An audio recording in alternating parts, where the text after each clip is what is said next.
Gato, how's it going? Gato, you beat Scralfy. Nice. Poor Scralfy. Okay, Discord announcement, and then we are a go. Dev streams. Copy. Paste. Boom. Shaq Player, how's it going? Thanks for joining the stream. I'm starting to see some regulars on purple, and it's really cool. I like seeing your usernames pop up, guys. Thanks for showing up. Really means a lot. But before I start, I need to adjust one thing on YT real quick. I need to change the title of the last stream so it doesn't match with our current stream title. Give me like 2 seconds.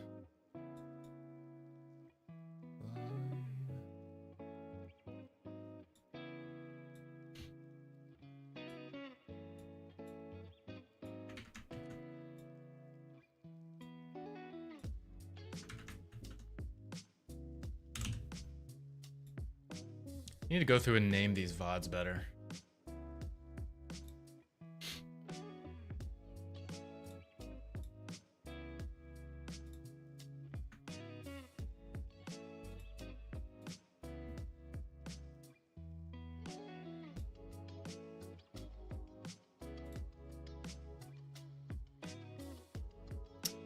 Okay, that is done.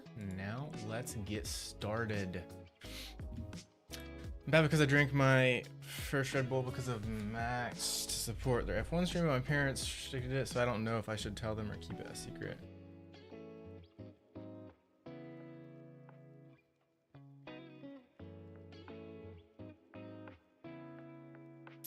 Oh, okay, I get it now. I mean, I'm definitely never gonna advocate for going behind your parents' backs. I mean, I don't know how old you are. Like, I mean, if you're like college age adult, I mean, you're pretty much your own person. Do what you want. But if you're still under your parents' household, like I wouldn't go behind their backs. I wouldn't want my kids to do that. My wife and I always try to teach and train and raise our kids up so that they can always trust us and always know that they can come to us. So I don't know. Maybe you don't have the same family dynamic. I don't know, but I would never advocate for. No, don't flip a coin. I would never advocate for going behind your parents' back. Okay, let's pray and then let's get started. Lord, thank you so much again for this opportunity to develop this game, to build a world, and to just dive into imagination. God, thank you so much for creating me. Thank you for creating everyone that's on stream today. Thank you for creating our world. Lord, again, I ask that you would just give me even just an ounce of your creativity today as I develop this game. I thank you for this opportunity, Lord. Would you please bless this time and bless everyone on stream today? It's in your name we pray. Amen.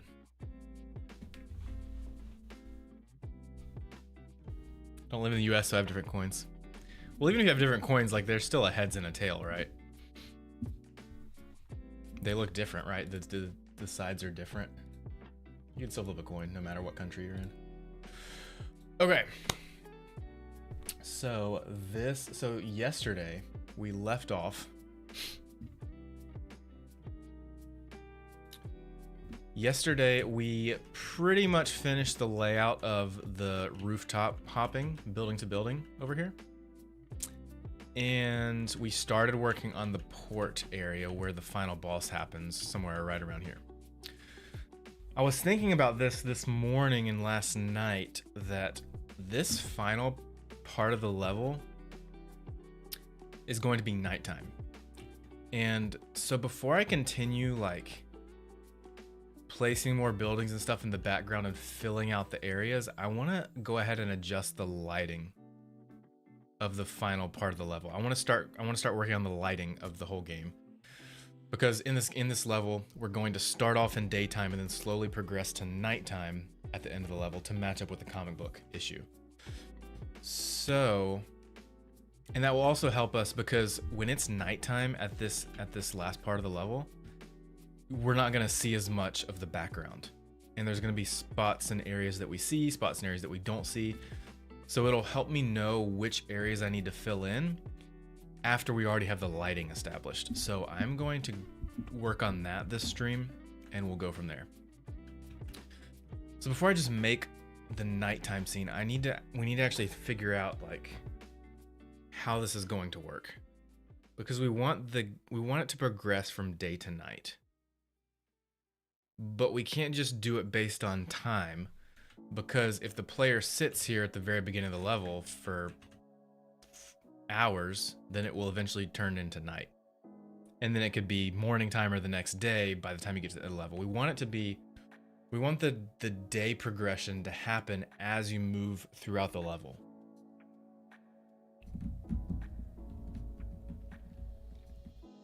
So I think the way we should do that is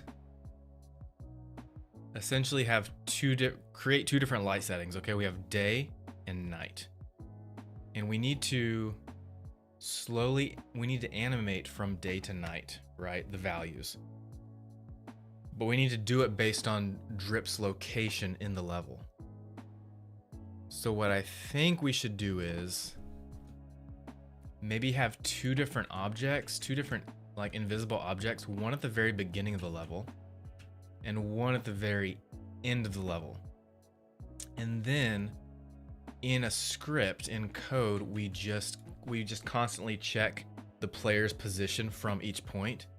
And the closer you are to point A, it will switch to the daytime lighting.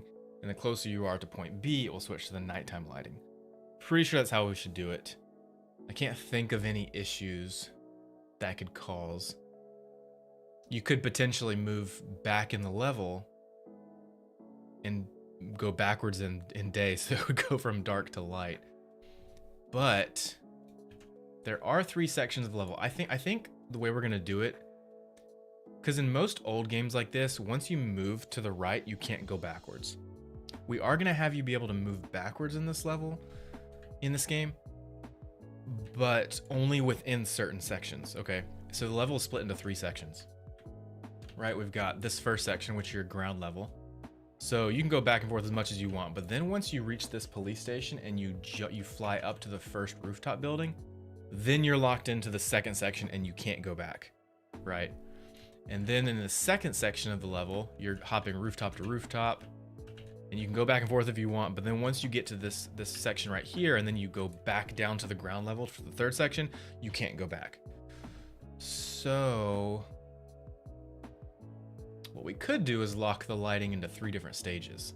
When you're in section 1 of the level, it's pure daytime. When you're in section 2 of the level, rooftop to rooftop, it's like sunset.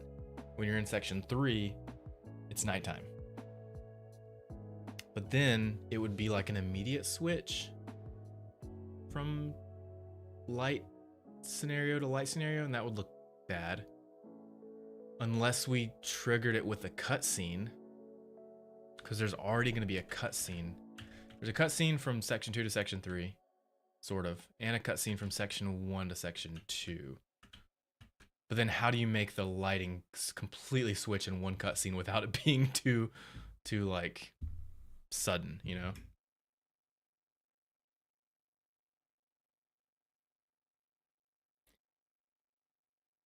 Is it cost money to play? I don't believe so. This is my client's game, so ultimately it's his decision. But I'm trying to push for my client to keep this game free. And it'll be on Android and iOS.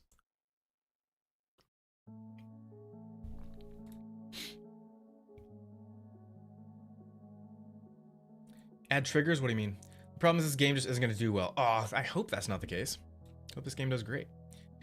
Move backwards, it will look weird. Yeah, exactly. I agree. So I think we need to lock it into sections. So maybe...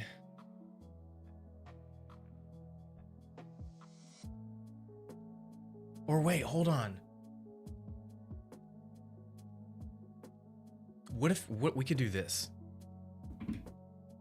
What if we did what I was saying before, where the closer you get to point B, it turns into nighttime, but it will never go backwards.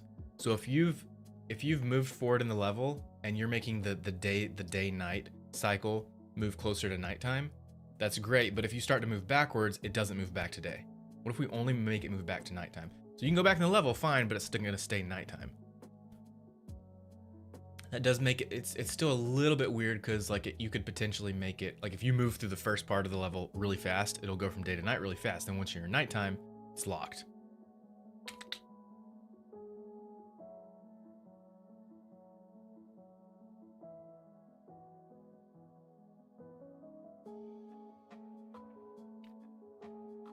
I think it's gonna, I think this would need some type of hybrid for all of this. And we'll try to work that out in a little bit. Let me catch up on chat real quick. Oh yeah, Gato's flipping the coin. Or no, Shaq player. Yeah, Gato. It's the number out of it, it's the sign. I'll don't. YHL, just ignore chat. Guys, I can't read chat constantly, okay? I do my best. Talk and to develop for a bit. Check on chat.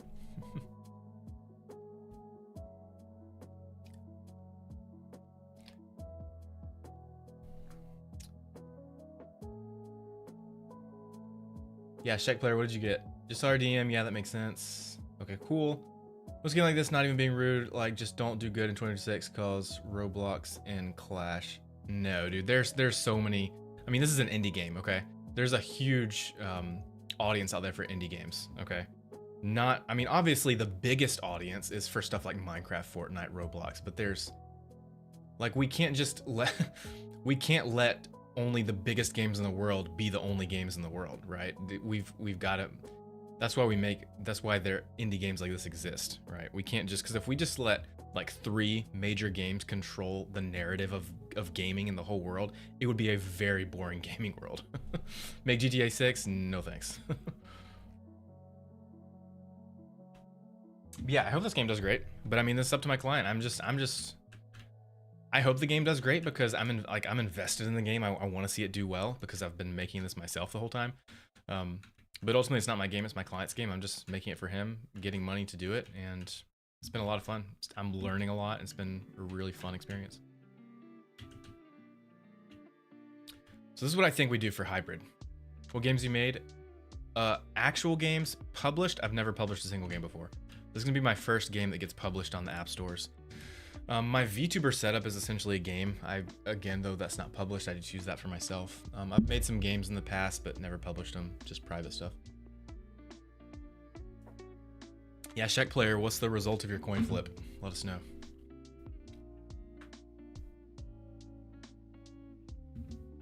Okay, this is what I think we do for day-night cycle, okay?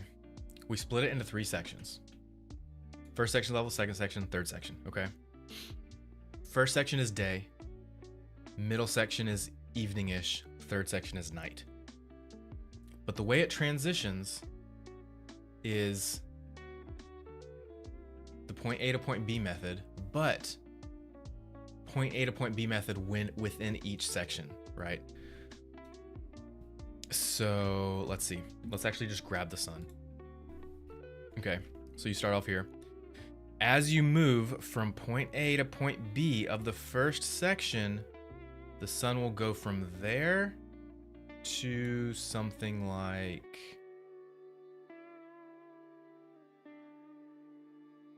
there, maybe change the rotation, something like that. Okay.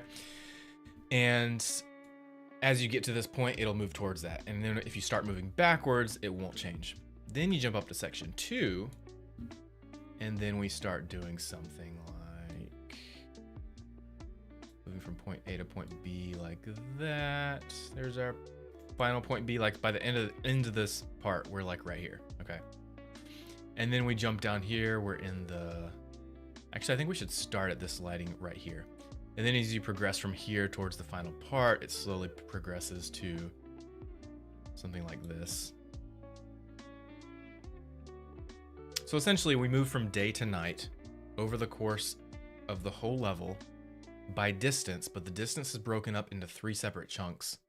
And there's like a major lighting section in section 1, a different major lighting section, section 2, and another one in section 3. I think that's the way to do it. I feel like that covers the best of all worlds. Because the goal is we want the first major part of the level to be daytime. And we want the final boss fight to be nighttime to match up with the comic book series. Let me pull up the comic book series. 200 issue 1. Because here it is. First whole bit of the level is daytime, okay? And then we get to the final boss fight. We're at the port, and it's nighttime. So we just gotta somehow get to nighttime at the end.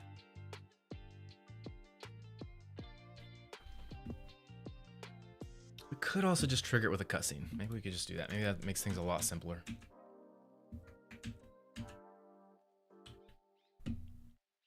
Like, just keep it day the whole time. Once you get to here, before you jump. I also want to play around with this idea that we had on stream, where when you get to this section and you have to go from rooftop back down to ground level, you kind of jump off the building like Assassin's Creed style, and you kind of dive, and then you have to time your jetpack flight to land right at the bottom of the level, right at the ground. So I want to play around with switching cameras when we do this jump. I think I'm actually gonna do that real quick. Let's do that. That'll be fun. So all we have to do is make another camera. We're gonna call this camera. We'll call it AC camera, and we'll know that stands for Assassin's Creed camera. Okay. And then let's see, it's a Cinemachine camera. It is a third-person follow, it's just a different position. Rotation composer, some noise. Yep. And I just gotta move it. I can't move it. Oh, because it's following. Okay. Where's the position?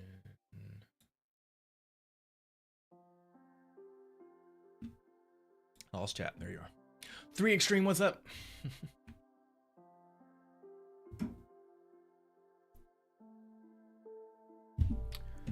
My parents were not happy, but they said, if you want to try it, try it.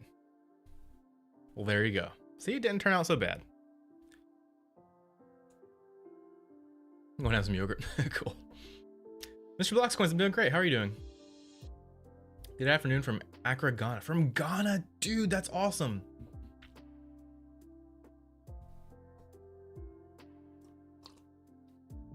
I grew up in Africa. Have I ever said that on stream before? Have I ever told stream that I grew up in Africa?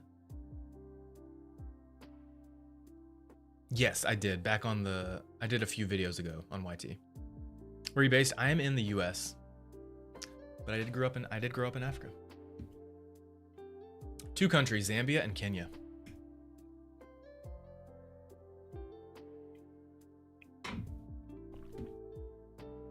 Okay, so why is this camera not moving? I don't understand. Why is it locked?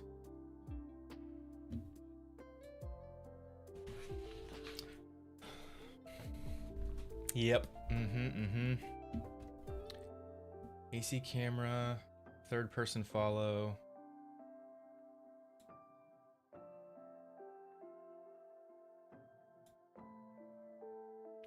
Camera side, no.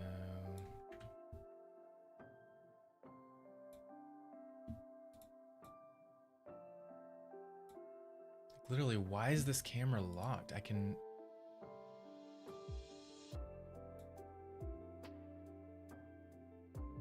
Tracking target. There we go, okay. So shoulder offset.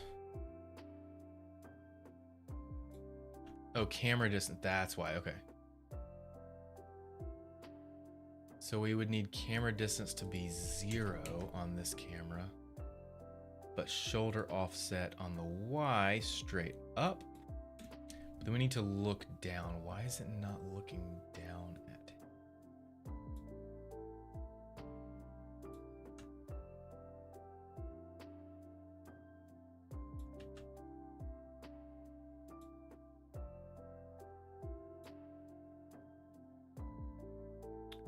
Rotation composer, no.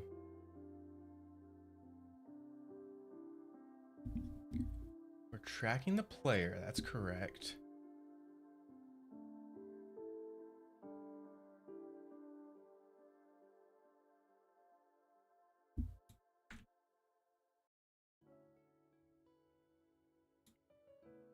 I don't understand why it's not looking down.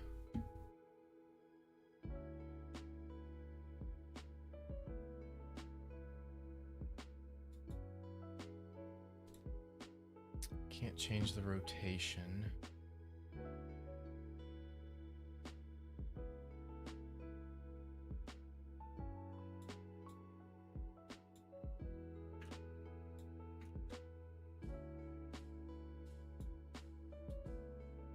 There we go. Okay.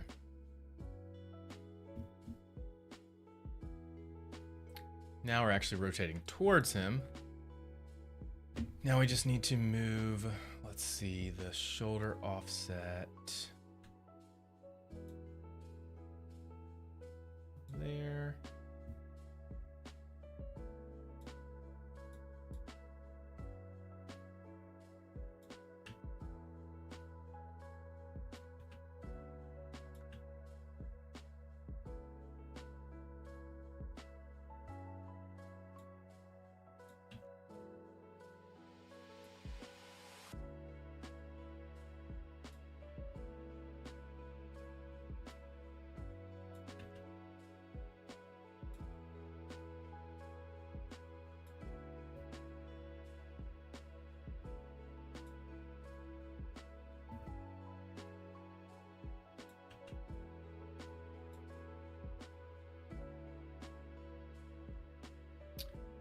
Yeah, this is not.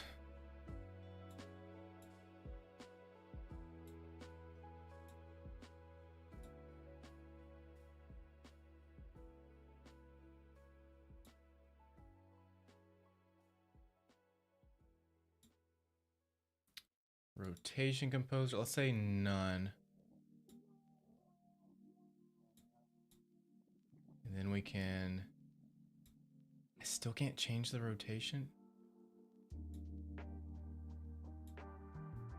Hard look at. Let's do that. Hard look at.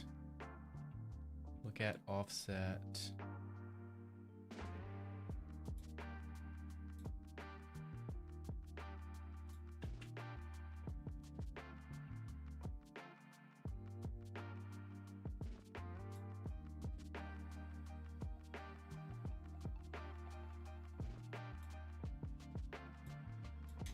Zero camera distance.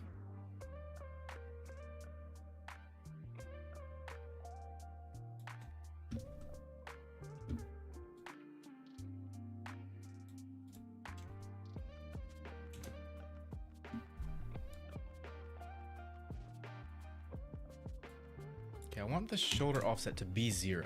That's what we're looking at.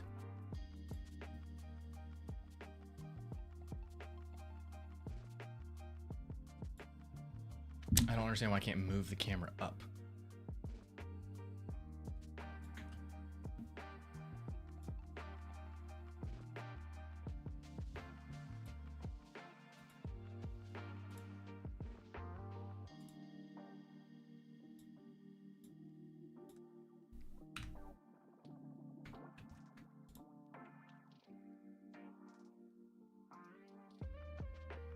Orbital follow, maybe?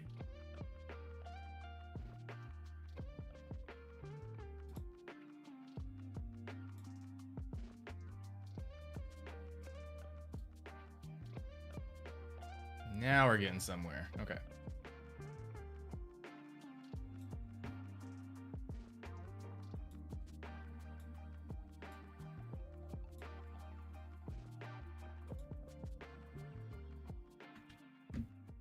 Let's copy the other rotation composer of this guy. Hey, the name of the game is Tooland. I am creating another camera so that we can switch from camera A to camera B when we do this dive off of the building. GD Septic, what's up? From Canary Islands, cool. Sheshia. We have got a lot of people from around the world here. This is awesome.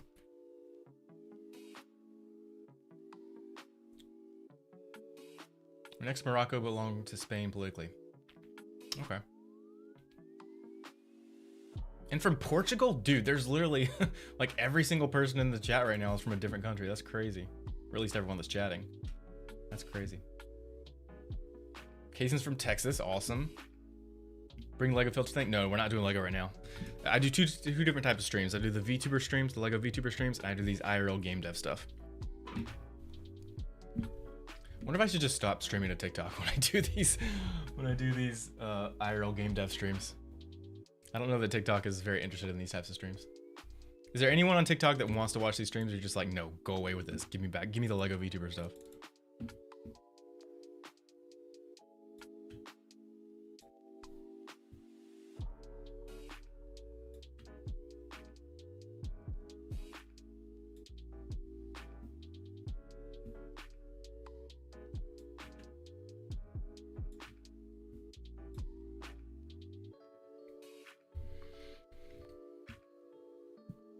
Okay, so switch to the other camera. Boop.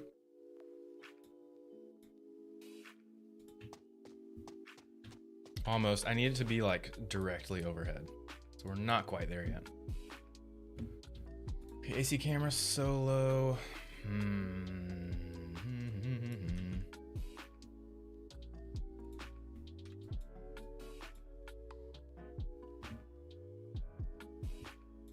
Binding mode, lock to target, no roll. Position.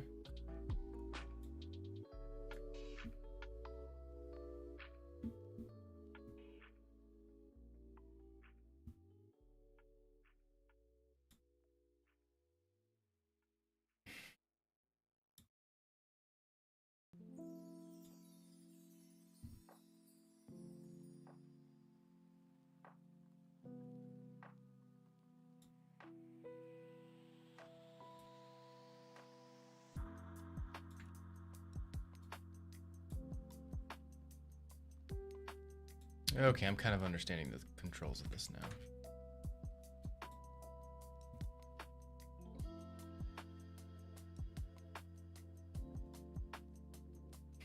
I'm gonna get rid of all this and just start afresh.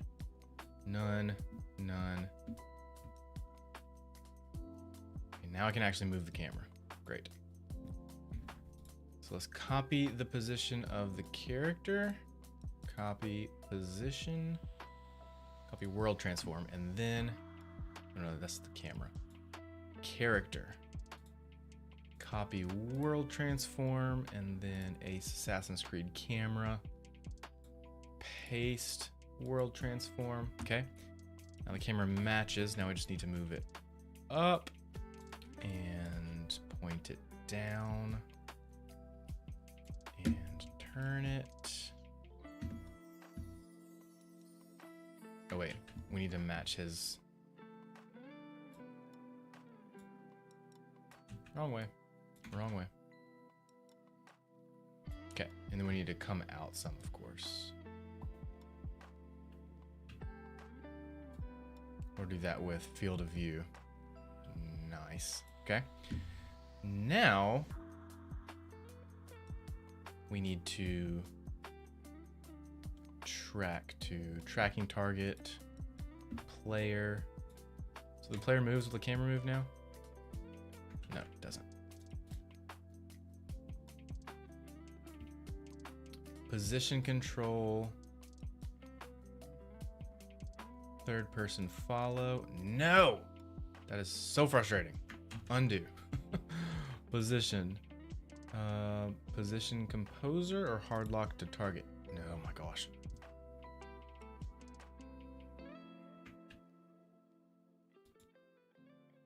Follow.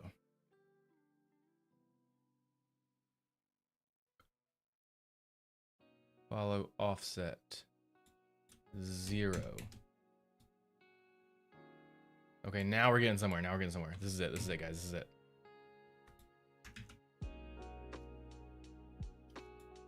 A little bit further down. do 3.5. This is gonna be sick, guys. It's gonna be sick. -1. Okay, there's our camera, and now I believe when the player moves, yep, we're following with the player. Cool.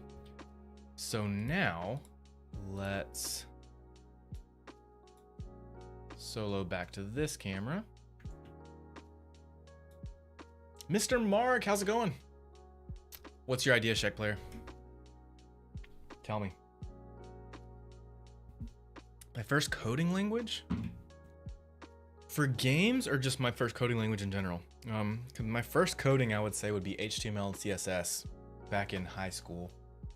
And I did some Python with some Blender stuff I was playing around with. When I first started doing game dev in Unity, I actually used JavaScript. So back in the day, you could code with JavaScript or C# in Unity. Now it's just C#. Yeah. Okay, so we're at this camera, and then we just need to trigger this camera to solo. Wait a second. It's not copying his rotation. Rotation control, wait. Following, not the world space, but what's lazy follow?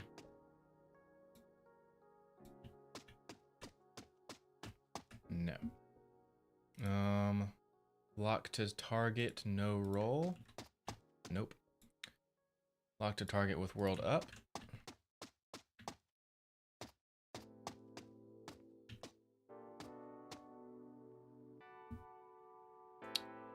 Well, I guess I can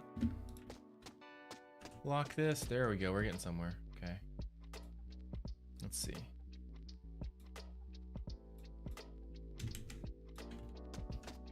We just lock to here and then jump. That's really cool. That's a really cool view. And then we switch back to the other camera when we land.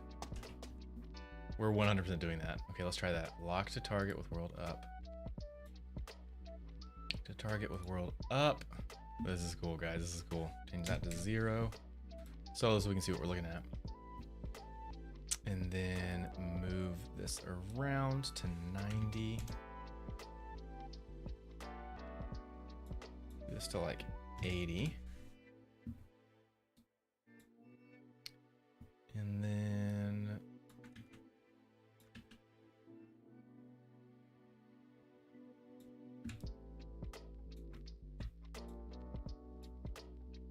let's just lock to target. There we go. Now we're locked to target. Now, no matter where, oh, no, I guess not.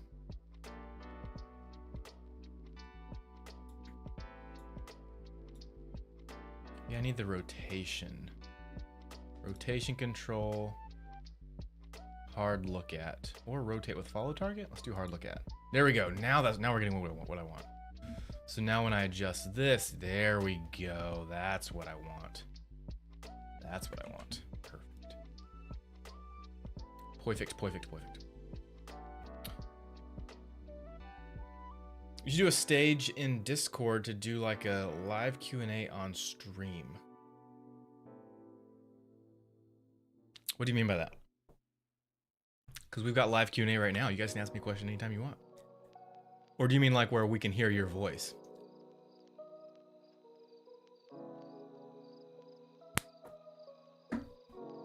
Tell me what you mean, Shek player.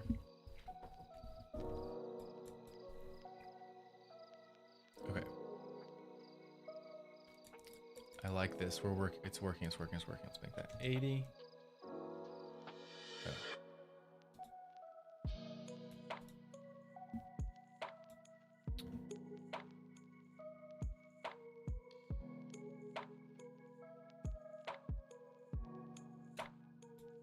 Lock to target, no roll. That's what I want. Still rolling? Okay. -5. Okay, so we switch essentially from this angle to Assassin's Creed angle. Boom. So now we just need to trigger the camera to switch when we get to this point, or when we jump off. So the way we're gonna trigger that is with another invisible collider.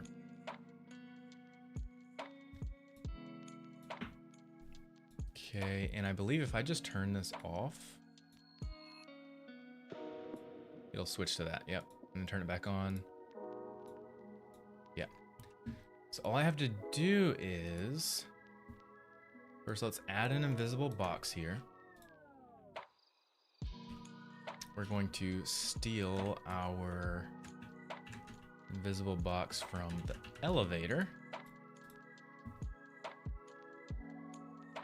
Elevator platform. Oh, it's a separate box collider.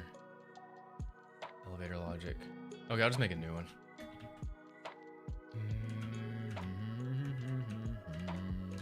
Okay. Game object, 3D object, cube. Why are you so far away, Mr. Cube? Come over here. Have some fun with us.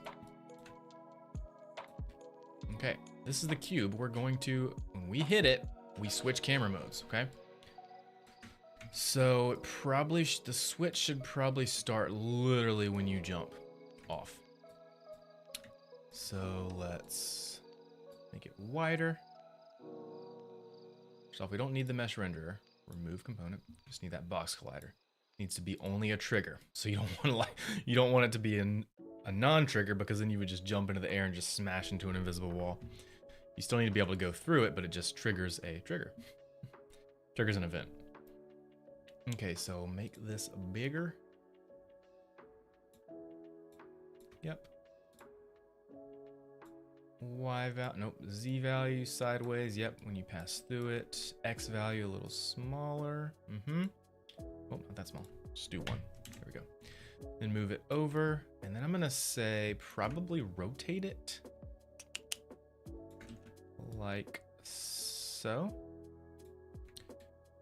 So then as soon as you go through this collider, it'll switch camera modes. Thanks for the sub on YT, Mr. Simons. Okay. You could potentially jump over it, so I'm going to make it even larger. Like that. If you jump through that collider, it will switch camera modes. I feel like that's going to switch too late. We might need to move it, but we'll just play around with it for now. Okay, so it's a trigger. Now I'm going to make a new script. It's gonna be super fast and easy. Okay, so add a component. Assassin's Creed, or what is it called? Assassin. Is that how you spell assassin? Assassin jump camera. I don't think that's how you spell assassin. Actually, I'm just call it AC. We don't want to be too explicit. No. AC jump camera. AC jump camera switch.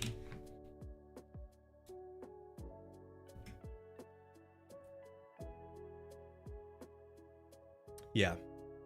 Yeah, hear someone's voice. Yep, I got you. The thing with that, though, is they're very hard to control.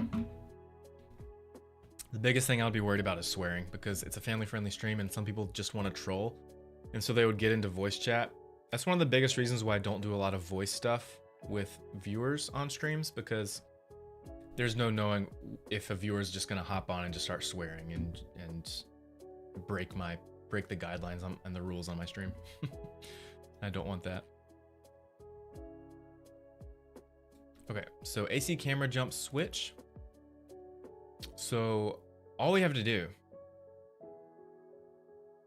is on trigger enter.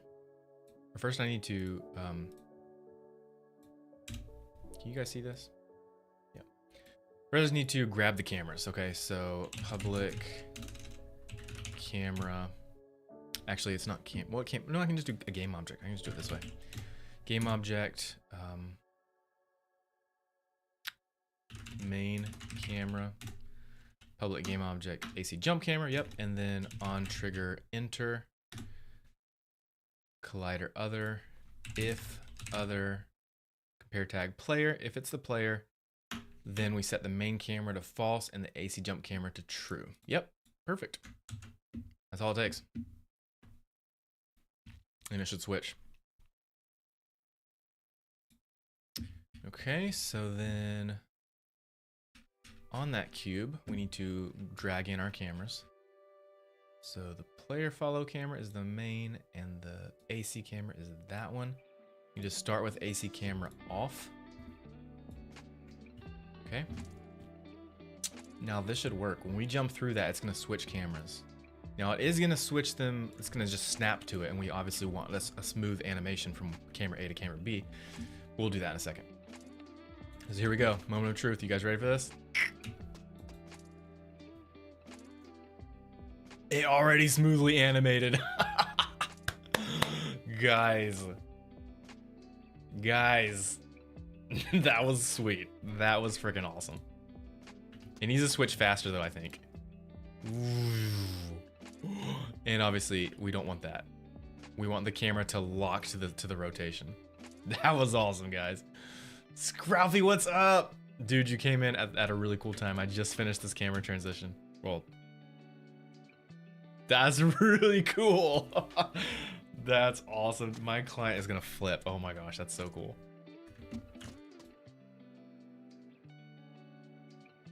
Dude, that's sweet. And then when you get to the bottom, we need to trigger it to switch back to the other camera. Oh, I'm so happy. That's so fun. Reminds me of that Spider-Man mobile game that got removed. What? Spider-Man mobile game that got removed? What are you talking about? I want to know more about that. That is so cool. Gosh, I'm so excited. Let's do it again. Let's do it again. Here we go.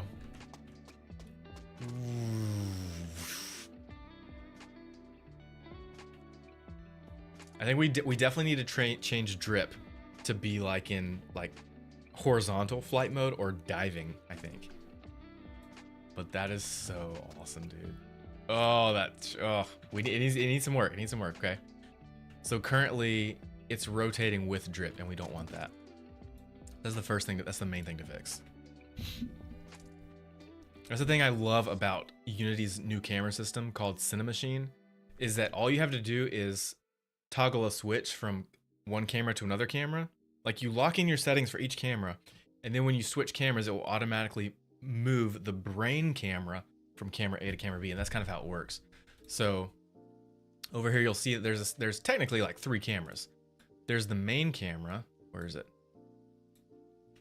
There's the main camera. That's the camera that actually does all the work. It's what you see. It's what allows you to actually see the game.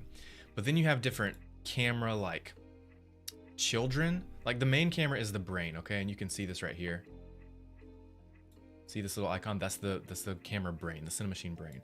And then we have the player follow camera, which I selected it, but it looks like it's in the same spot. But essentially the camera brain copies the position and rotation and the field of view values and focus values and all that stuff of the child cameras that it's copying, essentially. So you have your main camera, which is the brain. It's copying everything about this player follow camera. And then when you switch to another camera like AC camera, which we've positioned up here, it will slowly move the main camera from the player follow camera to the position and rotation of the AC camera. So I'm actually going to play this here so you can actually see it move. You can actually select all cameras at the same time. No, you can't see them.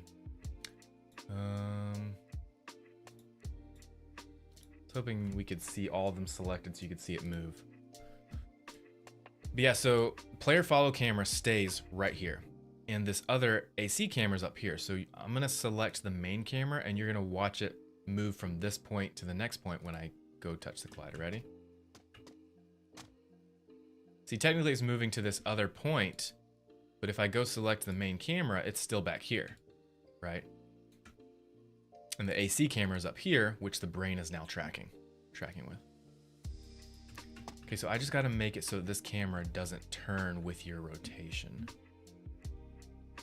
So this AC camera, where are we?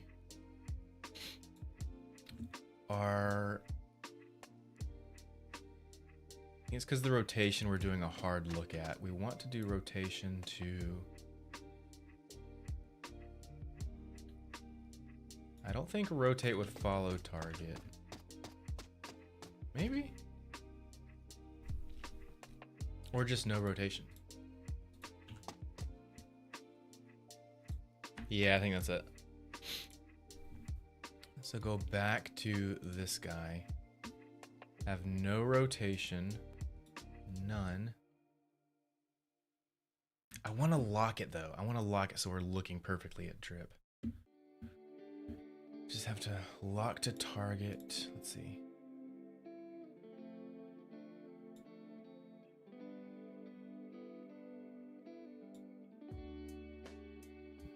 Rotation damping. How aggressively the camera tries to track the target's rotation.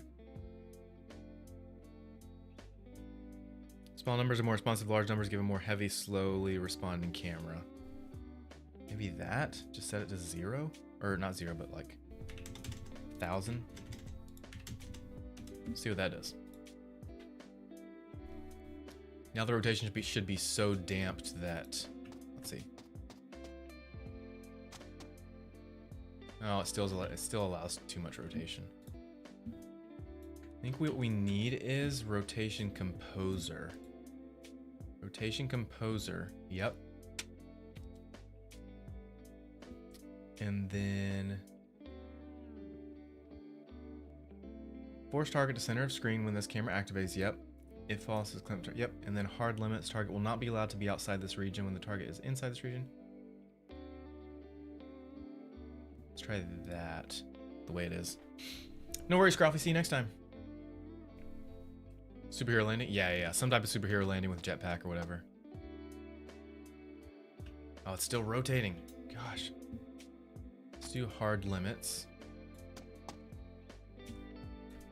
0, 0. Nope. Dead zone. 1, 1. Ooh, close.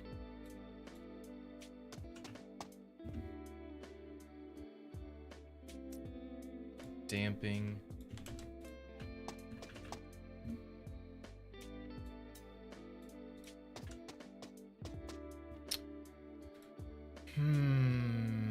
What about just lock to target? No.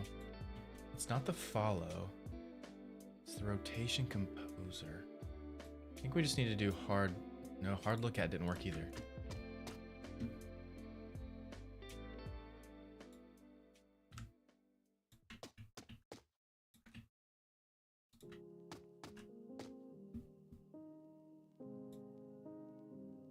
Pan tilt. Parent object tracking target.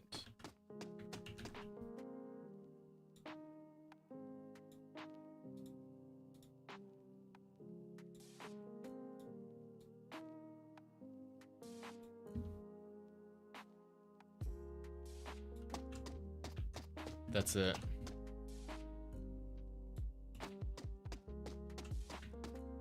I feel like that's also the equivalent of me just setting the rotation.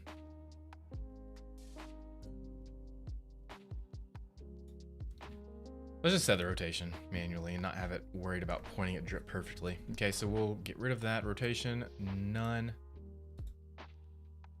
And then we just need to adjust the rotation a little bit up, I think, to like 80. Okay, now that should work. Now it will not like move around with him. So let's try that.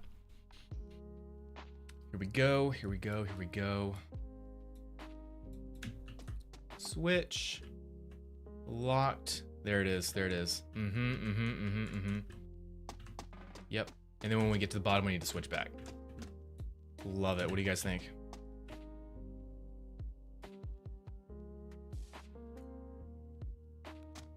We need to make him fall faster. We need to have a button pop up. When you jump off, all of the buttons you have need to like go away. And then when you get close to the bottom, you've got to time your button press right on time to land safely. Or we can not worry about that. We could just do a superhero land, right? We could just do an automatic superhero land.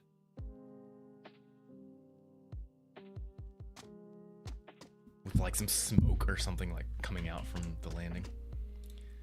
Let's switch back to the other camera when we hit the bottom. So that's pretty easy. We just got to duplicate our trigger. Duplicate. Okay, and we'll make this 90. Bring it all the way down.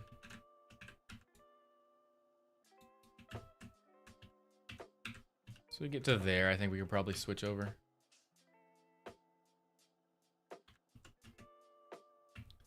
I'm gonna actually make both of these wider. Just in case you fly out of zone a little bit. It still triggers the camera. Okay, so let's do, nope. There we go. Let's do 12, 15. Perfect. So now this one,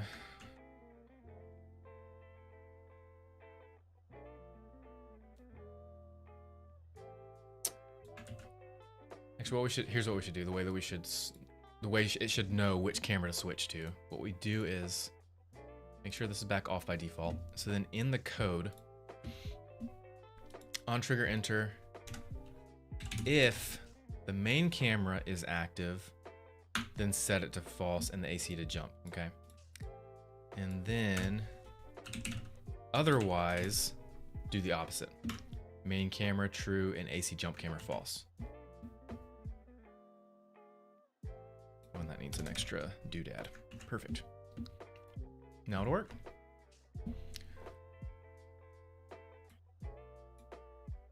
Okay, let's go back to the game, test it out. Now when we land, it should actually switch the camera back to the normal view. Here we go. Here we go. Switch. And switch back. Nice, dude. This is a legit game, okay? This is starting to look like an actual game. This is freaking awesome, dude. Superhero Land. It needs to happen a little bit later. I feel like it's happening too soon. So let's move this guy to the very bottom. Or lower down. And then I also think we need to make the transition a little faster. So we just go to the main camera brain. And we should be able to do it really simply. Yep, Cinemachine brain. Here, the default blend, that's blending from camera to camera. So we have an ease in out, and that's gonna be, it's 2 seconds now. Let's try 1 second. That might be too fast, but let's try it. What could possibly be that model called Goon Bro? I can tell how old people are in the chat when they mention stuff about the Goon. Okay, so Goon, like the way you're referring to it as like gooning. Okay, that is a very modern thing. Okay, that's like what, the past year or so maybe. But goon is actually another name for like a thug. So back in the old retro style games, the bad guys, the thugs, the baddies that you would fight, they were called goons. Okay, that's just like the henchman, the main boss's henchmen, his bad guys, they were called goons, right? So that's why it's called goon in this game.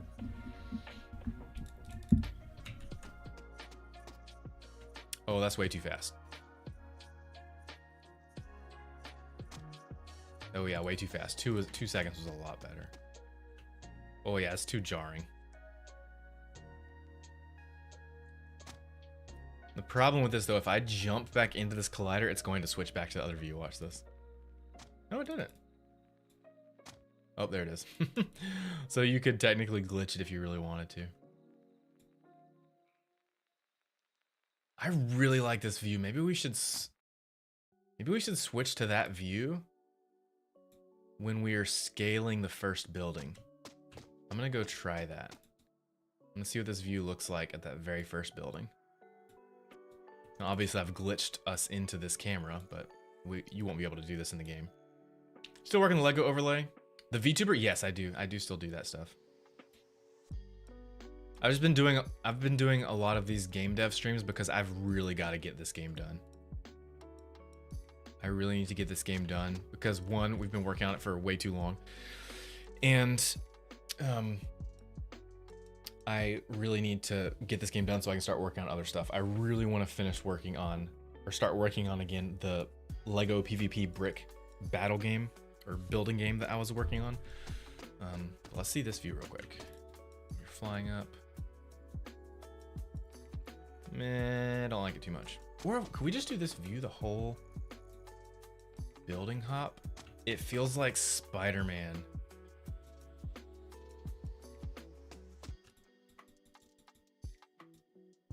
What if you fight bad guys from this view? If we did that, then we wouldn't have to worry about the backdrop of the city so much. I'm so tempted. Whoop, no, wrong way. Because currently you're like jumping rooftop to rooftop like this, which is fine, like we can do that. But it might feel better if we just did the other camera view. I'm not sure. I'm gonna ask my client because I also really like that. It needs to definitely be 2 seconds though. 2 seconds. I saw when you were working on it and it was coming along. The brick game, that was a lot of fun. Very often my kids and I will be playing with Legos. I'm like, oh, I want to work on the brick game.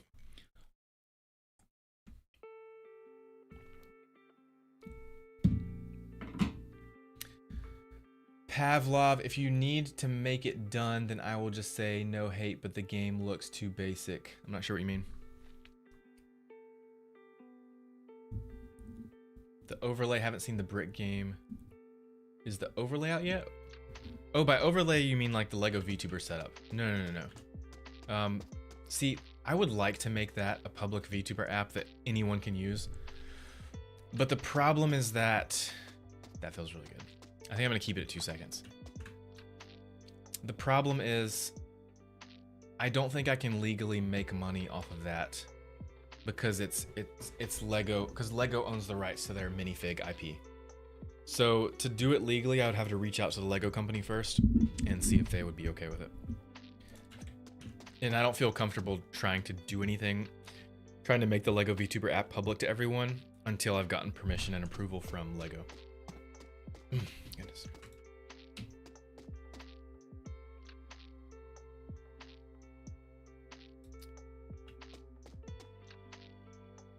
Okay, so the speed of the transition is fine. I just think it needs to happen sooner.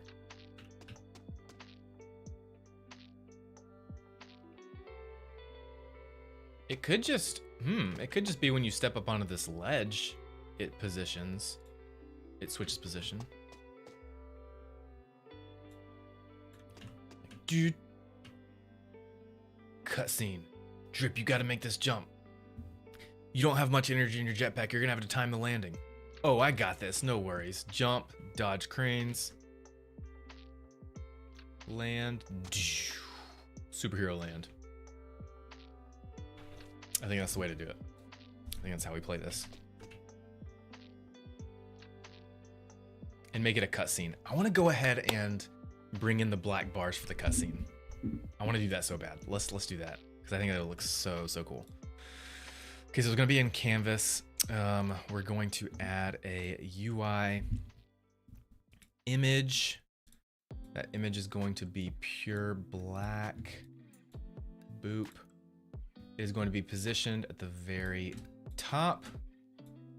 Width is going to be 100. There, boom. Already we've got the black bar at the top. Beautiful. Okay, I'm gonna change canvas to, or add a empty, create empty. This is gonna be called cinematic bars. We're gonna do that. Drag the image into there. This will be top, duplicate that and call it bottom. So top, bottom, same thing, but from down here.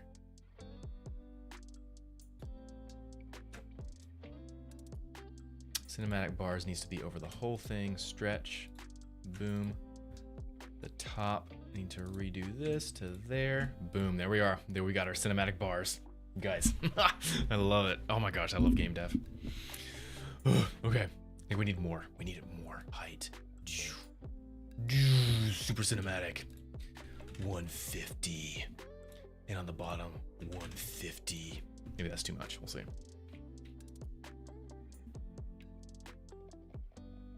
Check it out. So we'll switch to this.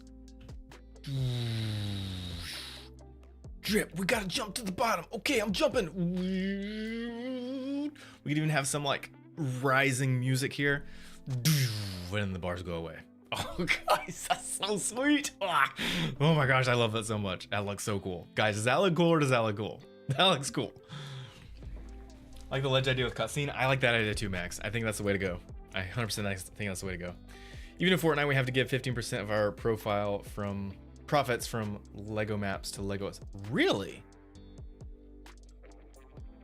See, I'm honestly fine with that. Like if Lego was like, hey, yeah, you can make a VTuber app, people can be Lego characters, that's fine. Just give us 10% profit, 15, whatever. I would totally be okay with that. Because I want to make my VTuber app public with everyone. I could make some money off of it. If I could get Lego's permission and they want to take a cut, I'm totally fine with that. I'm guessing though you don't have to do that extreme with like Lego. I imagine like Fortnite and Epic Games takes care of all that middleman stuff, right? Use any character theoretically with software. Well, I mean, you could only use. Wait, what do you mean any character? Like any Lego character? So yeah, so if and when I make a VTuber app, I would make it so that you can use my Lego setup and my Minecraft setup and also import your own custom characters. So of course, you would only have access to the Lego characters that I've already created because those have to be created manually each time. And if someone wanted to make their own Lego character, they could. Well, it would have to match the setup for so people wouldn't make their own Lego character, but what they could do is I could let people make their own skins, like a texture, and then you just texture swap. Like I would give some guidelines like, hey, the texture needs to be made like here. I'll show you. I've already kind of, let me show you this real quick. I've already kind of, when I started building the Lego character, I built it with the potential for other people to use it in the future in mind. So let me show you what I mean by that. If I go to Pixelfire, content, character creation, where's my Lego stuff? No, Pixelfire app, Pixelfire, no. Fire content, character creation, textures, there it is, okay. Textures, Lego, final. Okay, here's an example of a Lego skin, okay? Or a Lego skin texture that I've made. So here is Jack Sparrow torso, okay? So this is just an image that I've made, and I've made this to work with the UVs of my Lego character. And these are just single colors. They apply to the left arm, left hand, right hand. So I would like provide, like, I would give a guideline for how people can make their own image textures and then import it into my VTuber app, and then it will apply to like the torso, and it would update. So you could make your own characters. Here's Joker head, for instance. Back of head. Down here I have colors, which you can see, like head color, teeth color, inside mouth color, lip color. So I kind of made these with the future in mind, with the possibility that I would make this available to other people at some point. So then they can make their own stuff.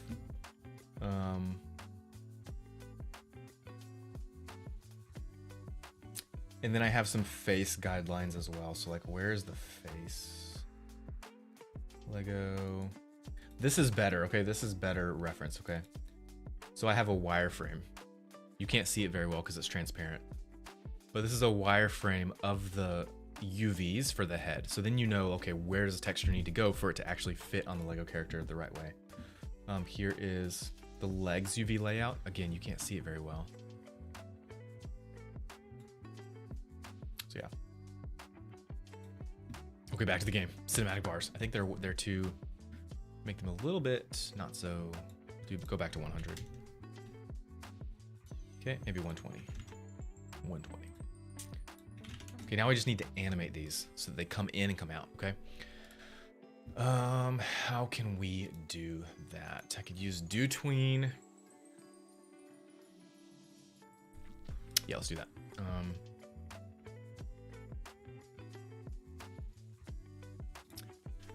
Cinematic bars. Okay, we'll create a script real quick that will trigger these to animate. really we're just animating the height value. So we would go from 0 to 120. Could also do the position, just come in and out, but I think I like the height better. Yep. So in Cinematic Bar script, we're going to do the same type of thing. Public, instead of game object, I'm going to grab the transform because that's what we're referencing. Public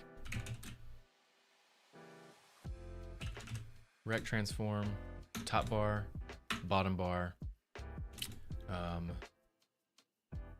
show bars, yes.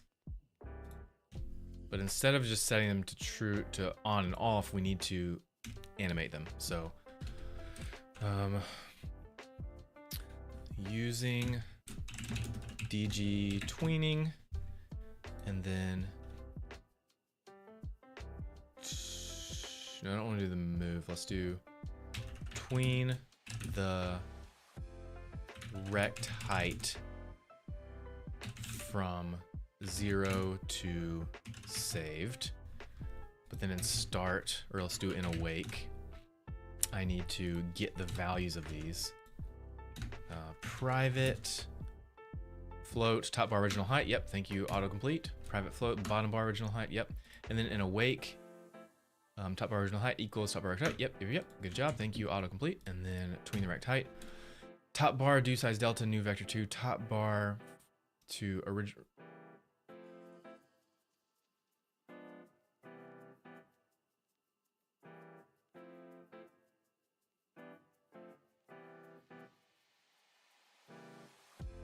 Let's do it this way. Okay, let's do it this way.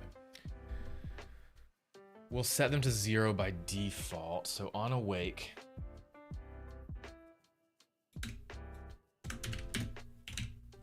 cover rect height equals 0.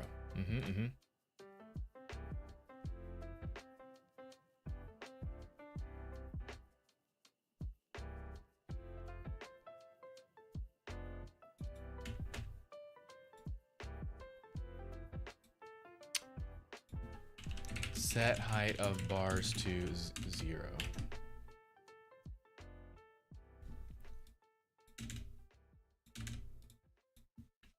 Top bar.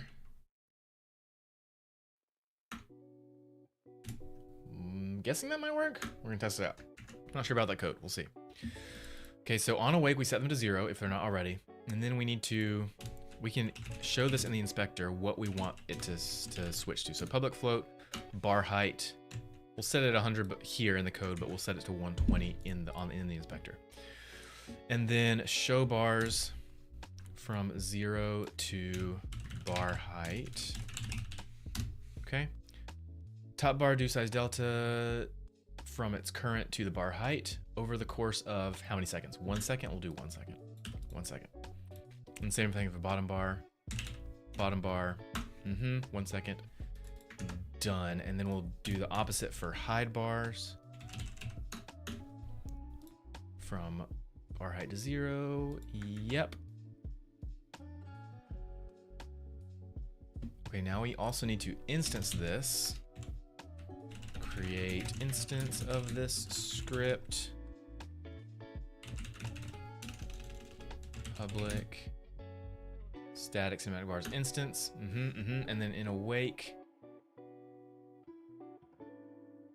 need to set instance of this. Instance equals this. Yep. Move this to the top, actually. Okay, and then we should be good. So now we can call this script from our other scripts. So we just need to drag these in here real quick. Top is top, bottom is bottom. We can go ahead and set these to 0 so we can't see them by default. And then we set our bar height to 120. That's what we want to animate to. And then we can call this from these cubes right here when we enter them, and that is the jump camera switch. So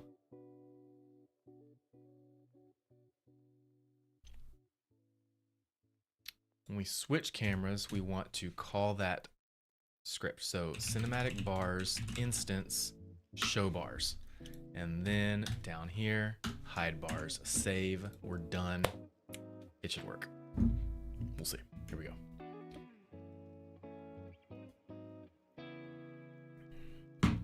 Are the goons prefab? You got them ready for pack? No. I made the goons from scratch. The bad guys.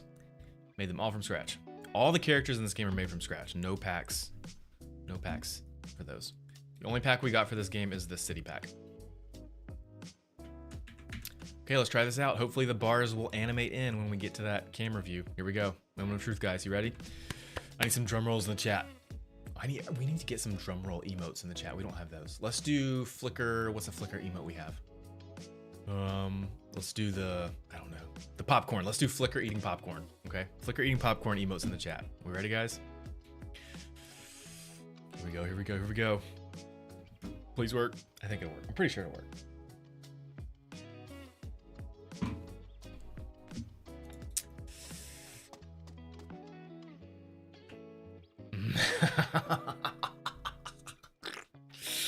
Oh gosh, just look at that. That's so cool. Jump down. Oh my gosh.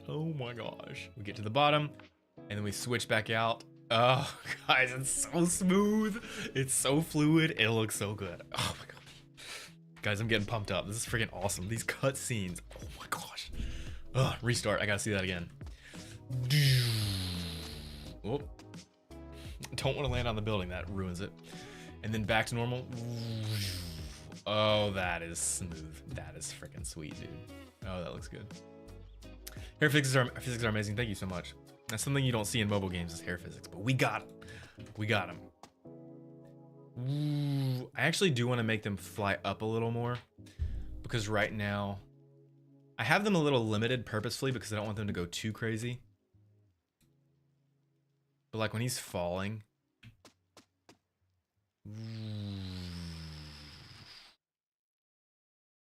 Oh, those black bars. Oh my gosh. It's freaking sick. I'm playing CS2, but I'm still gonna watch your stream. Awesome, Shaq Player. Thanks for hanging out. Can't wait to show this to Jason. Jason is the client. Oh my gosh. Freaking sick.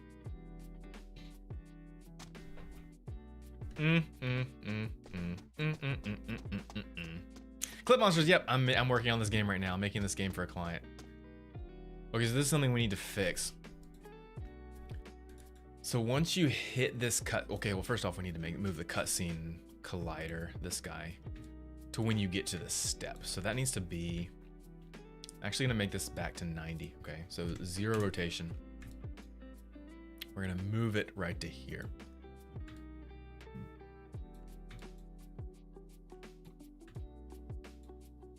Also want to add mesh render again so that I can see where that line, it needs to be like right here. Okay, perfect. Actually, maybe even sooner. Right there. Now we can get rid of it because we know where it is. Okay.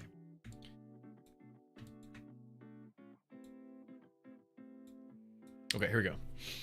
Guys, this looks so freaking sick. This whole cutscene thing, like you get to this part of the building, step up here, boom, black cinematic bars, switches camera views, then you got to do the jump or the dive. We'll make it a dive.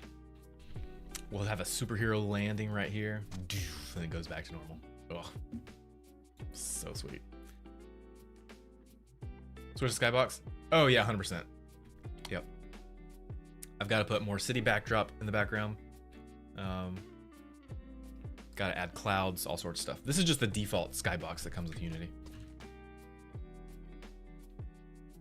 But yeah, continue to point stuff like that out. If you ever think of something or see something, you're like, hey, you should do this, please point it out. Because there have been times on these streams where people have pointed out stuff or said like, it'd be really cool if you did this, and I ended up doing it, and it's in the game now.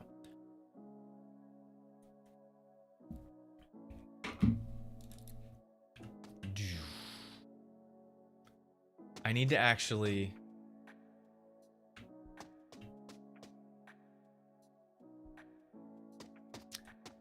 I think we need to, if we're doing an actual cutscene here where he talks to his watches, then we need to lock his movement once you get to the spot. Jump.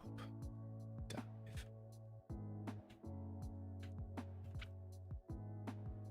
I also want to make him fall a lot faster. And the gravity setting I have in the player, which is right, no.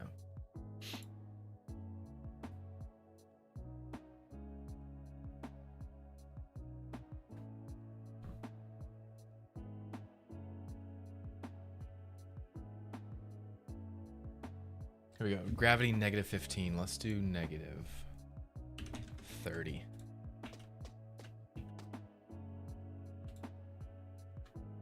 Yep, that feels a lot better.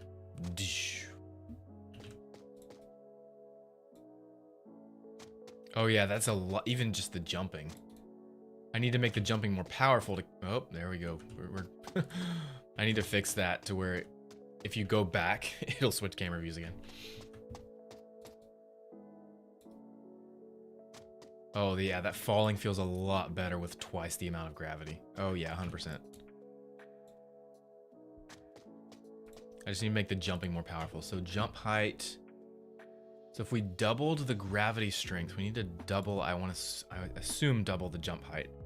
So we'll do 3.2 for the jump height. Let's see how that feels.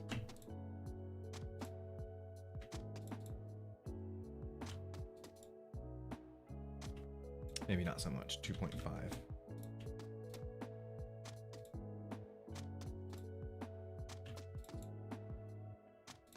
I think I have the double jump jetpack code set to always be double what the jump height is, so I need to adjust that. Because the jump is feeling, well, that could be a little higher. We could do jump height 3. Yeah, that feels right. But the double jump is way too much, I feel like. But the falling speed is a lot better at being double. Yep. Let me try, instead of double, let's do negative 25. So just make it a little bit not so strong. Too floaty. I really like negative 30. Let's switch to negative 30. We're gonna go with that. Camera, or main character. Gravity officially doubling the strength. Boom. Now this dive at the end is going to feel a lot more cinematic and energetic. So boom, cutscene. Drip, do you think you can make this jump? Oh, of course I can. Then you got to jump, dodge cranes, and then land. Boom, goes back to normal. Oh, so sick. Love it. Let's fix the jump. So let's make the jump height as well. I think we said, was it 3?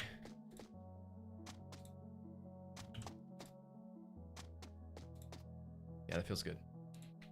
But the double jump is too much. So jump height 3, but then let me adjust the code to fix the double jump height. Jump.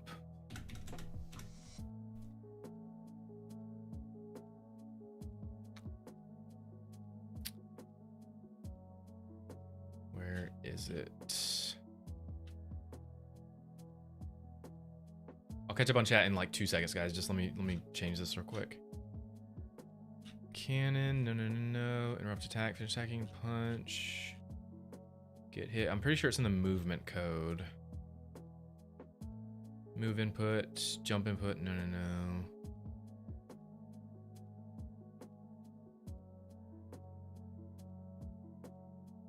Where is that double jump? Jump and gravity. Here we go.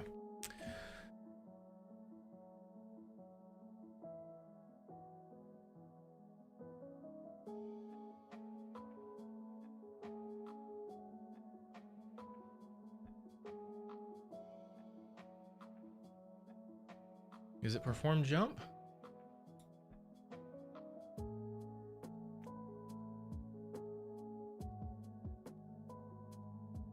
Here it is. Jump height is the jump height that we set in the code, yep. But if jump count is 2, as in the double jump, then the new jump height is, yep, here it is, times 2.5. So I'm gonna actually bring this into the inspector so I can adjust this while we're playing the game. So I'm gonna change this to, instead of 2.5, I'll copy that for now, but I'm gonna call it double jump multiplier. Double jump multiplier. And I just need to add that at the beginning.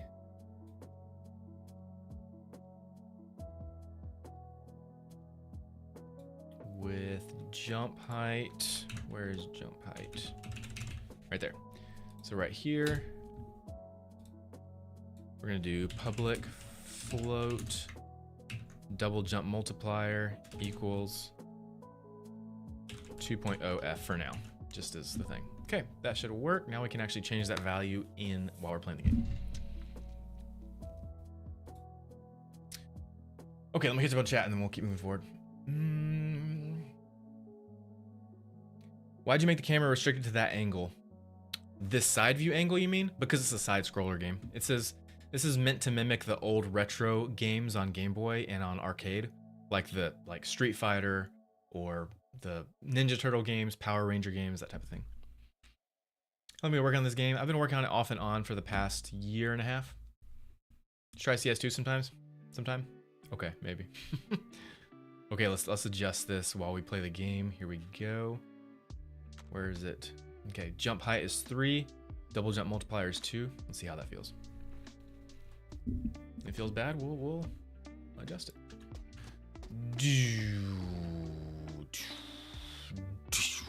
Feels good. Jump, good. Oh, I think it already works at 2. Maybe it's a little too much. Let's do like a...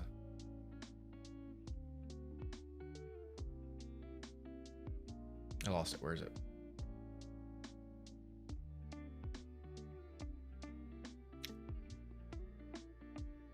I'm blind. Where is it? Down here. Double jump multiplier. Let's do 1.5. Jump, jump, jump. There it is. 1.5.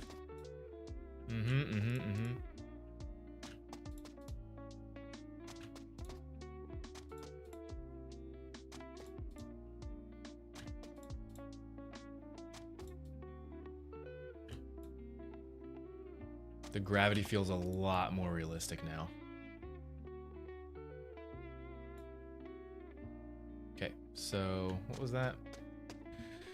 3, 1.5, and 30. So 3, 1.5, and 30. There we go. Okay, I need to make it so that once you get to this point, once you hit this cutscene, you cannot go backwards. All you can do here, maybe not even walk around and then jump. Maybe just... Yeah, see, I don't want to allow that. I don't think, right?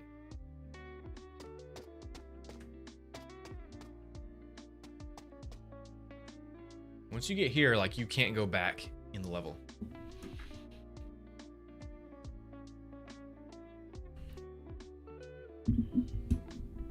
Demon Racing, hey, 3099 just asked that question. I've been doing the working on this game in particular, or doing game dev altogether? Ooh. Dude, oh my gosh, someone sent a heart me an hour ago and I'm just now seeing it. I'm so sorry. Asogami official, thank you for the heart me. This game, off and on for the past year and a half. I've worked on some other things too for the same client and worked other contracts as well, and did my own Pixelfire stuff. So jump. Yeah, if you hit that crane, like, you're dead. Freaking sick. Client is gonna flip on that. He's gonna flip. This is impressive. Thank you. It means a lot.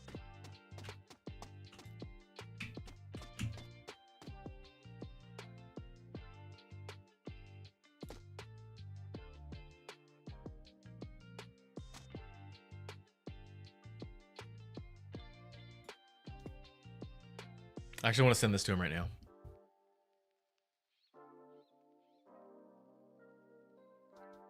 I'm gonna video this.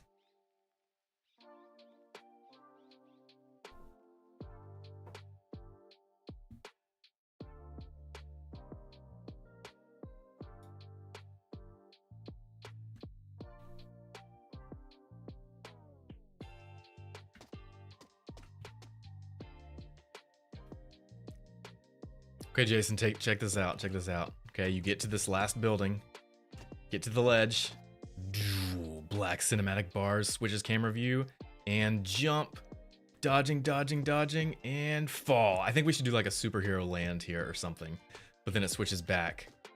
We lose the bars. Oh, feels so good. Let's go again. Here we go.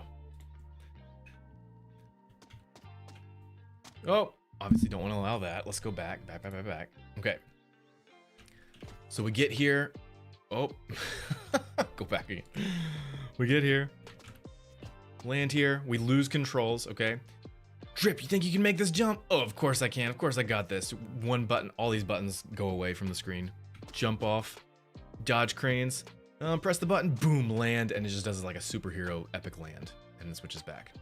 Boom. Got it. That's it. Okay. We send that to him.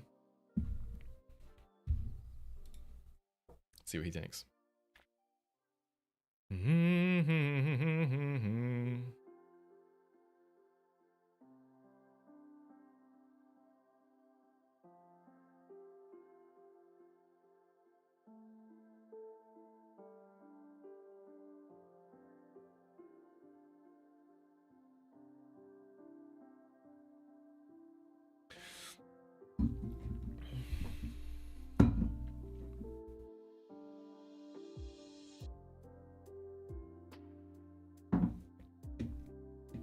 Scrouthy reached a 5-stream streak 42 minutes ago. Nice.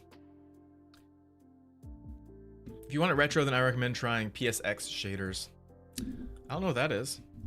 But yeah, once we get the game more complete, once we get closer to the end, then I'll start working on shader and stuff, because I'd really like to add some type of shader, like overall shader or post-processing to everything to make it look a little bit more comic booky. Yeah, that's the plan for sure. Not retro, but more comic booky. Shaq player, what's up?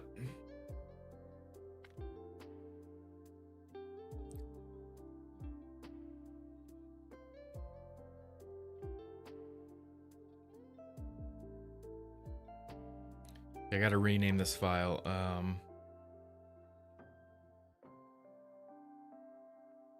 Epic jump test.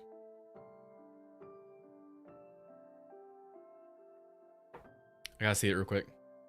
Check this out. Okay, you get to this last building, get to the ledge, black cinematic bars, switches camera view, and jump, dodging, dodging, dodging, and fall. I think we should do like a superhero land here or something. But then it switches back. We lose the bars. Oh, feels so good. Let's go. Here we go. Oh, obviously don't want to allow that. Let's go back. Go back. Okay. So we get here. Oh, go back. We get here.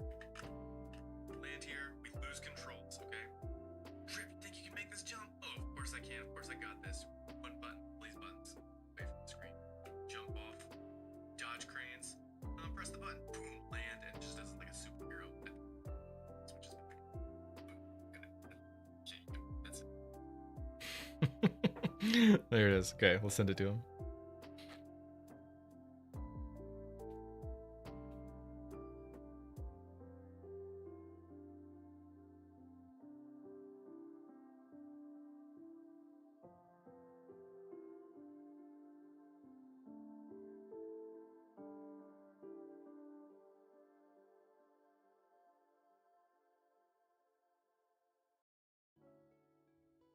And sent. Carrying your team in CS2? What? Are you playing with randoms or friends?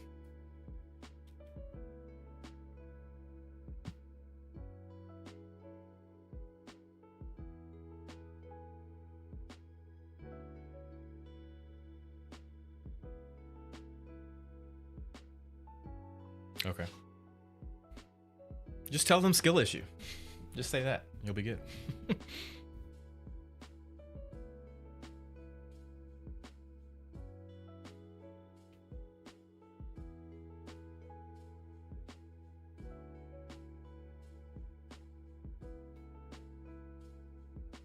Okay, I just sent him the video of that and said, what you think? We'll see what he says. If you want retro sound effects, I got some I can send you. Well, are they? Where you didn't like rip them from a game or something, did you? Where did you get these sounds from? Oh no, I'm out of coffee. Sad day. Hey, we'll get some water. I'll be right back.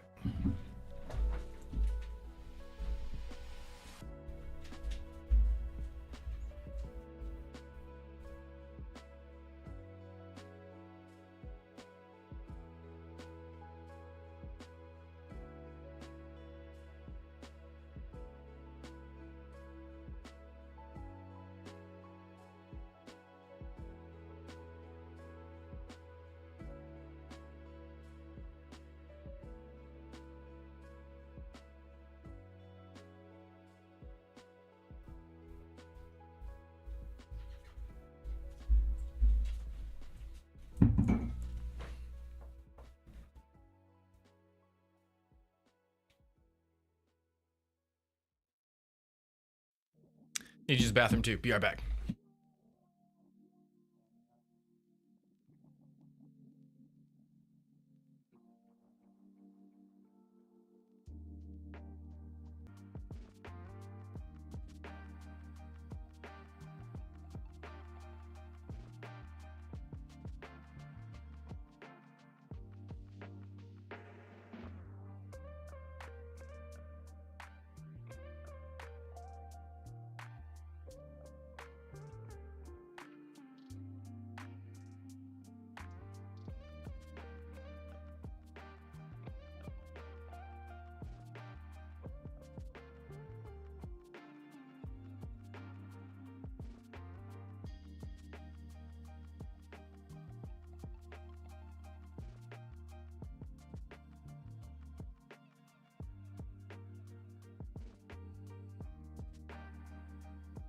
And I'm back. Client has not responded yet.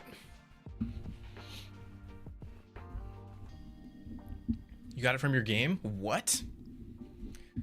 Pavlov, are you making a game? Please tell me about it.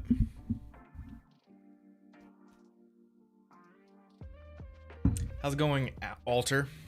Hope you're doing well today.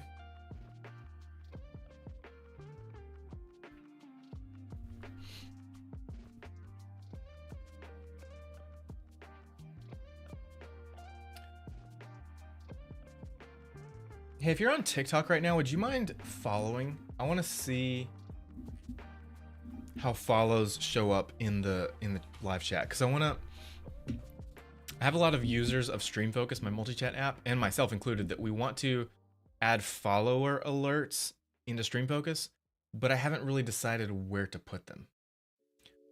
I want to leave, because this is kind of the chat area right here, and this up here is the alerts. I kind of want to keep the alerts panel reserved for monetary alerts, so I'm not really sure where to put follows. So I want to kind of see where TikTok native puts follows. So if anyone is watching on TikTok and hasn't followed yet, would you mind following so I can see where they put the follows in the chat?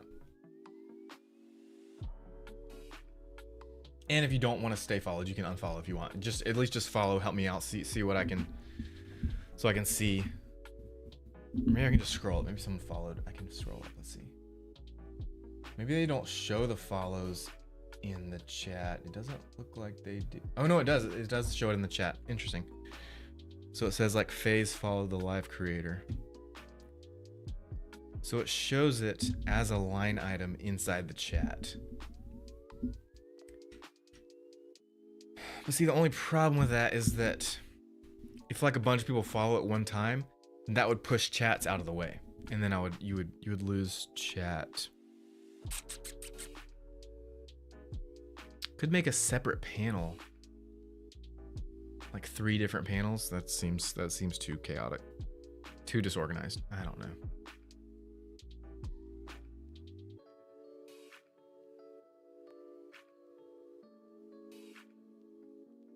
Yeah, I don't know where to put them.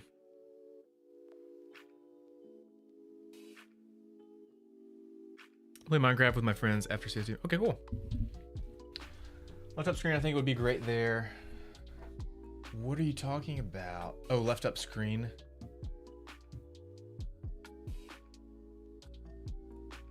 Like in the alert area? What do you mean by that? Okay. Let's keep working on this.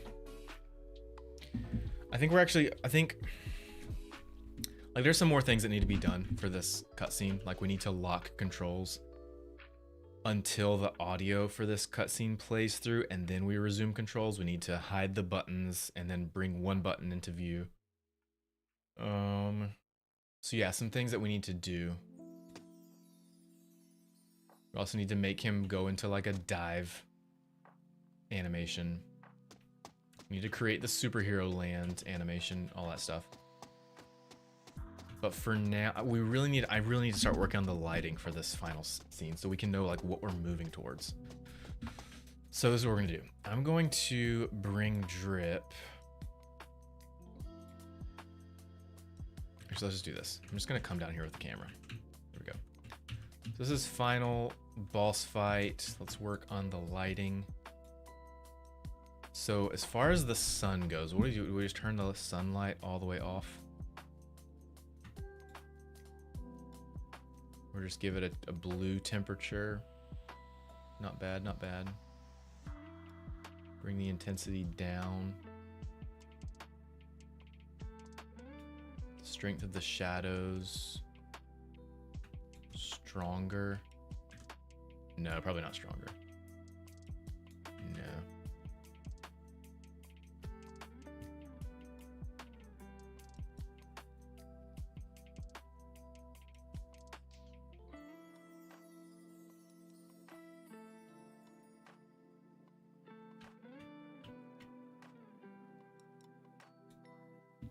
Now let's make two separate lights so I don't mess up our current light. So this is going to be our daytime light. And we're going to duplicate that, turn daytime light off, and make this our nighttime light. And then now that that's on, we can change the intensity down to, drag the blue up, super blue. 12,500 Kelvin. Hey, thanks for the sub on YT, means a lot, Platinum. And then intensity to 0.7. Feels good. Okay. Let's go play with that lighting style and see how we look. Obviously, we need to fix the sky. Obviously. Switch. Boop. Okay, come over here. Yeah, we're nighttime-ish. And then by the time we get here, final boss fight, it's like completely night. And how are we going to adjust? Is it in the camera settings, I think? So the background is using Skybox. There's a Unity built-in day-night cycle system, but I don't know if it exists as a package or you have to.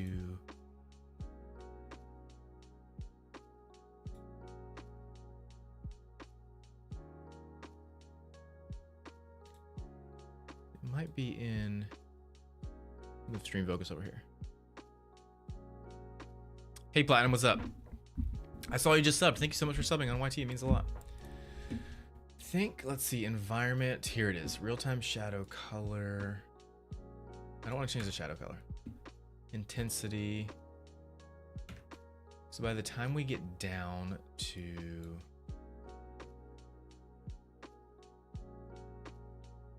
this area,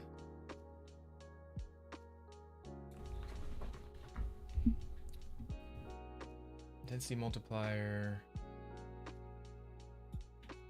Yeah, see, I like how that silhouettes the background items. It looks really good. Because we're gonna light the foreground with like some lights, like some light posts and stuff. That'll look really cool. Source Skybox custom. No, we'll do Skybox, but it's using default skybox material.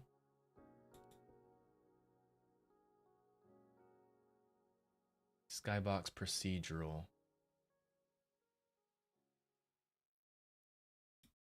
Oh, look at that. There's some settings there. Simple, sun size, atmosphere thickness, sky tint, ground, exposure.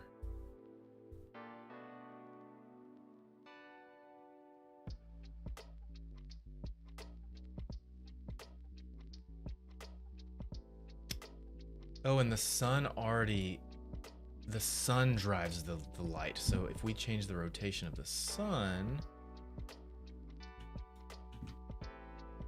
that should adjust the sky. Well, I thought it did. Maybe it doesn't.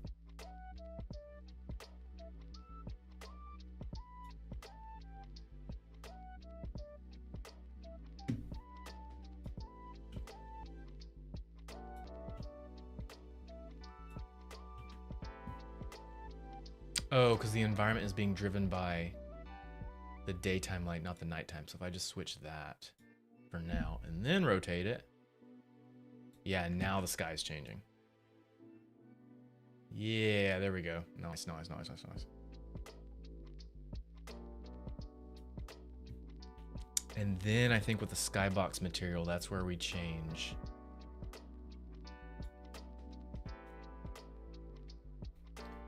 the colors of everything.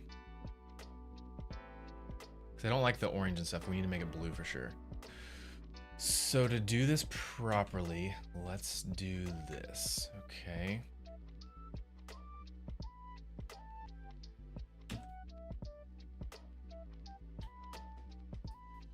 So nighttime light, we're gonna want to be... Feels good. Look, there's our sun back there.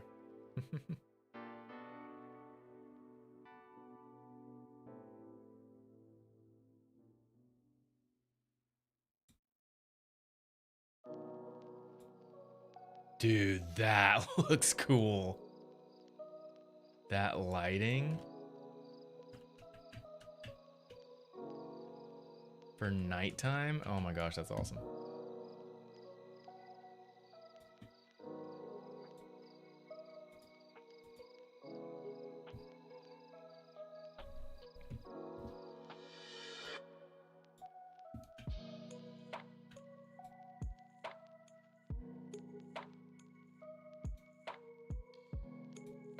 Where's all the shadows? I feel like we lost shadows. Why did we lose shadows?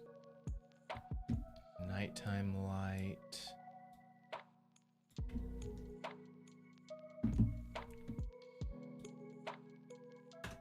Oh, it's because the sun is down. That's why. The sun is super far down. It's below 0.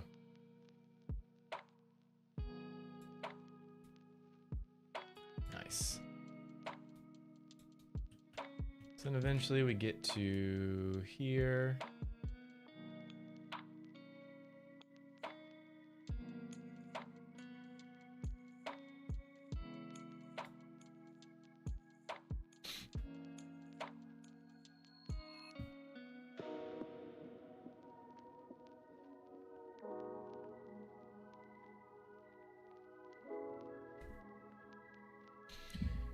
Can I change rotation values in edit mode?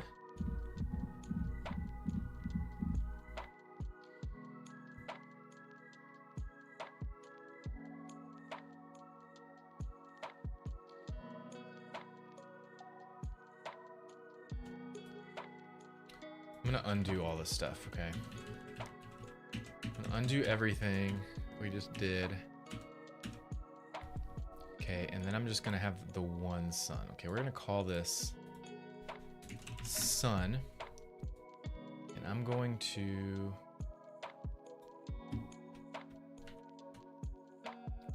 set its position and rotation like right off the bat, okay? It's good there for the start of the game, so we want to move from that rotation to a different rotation over time.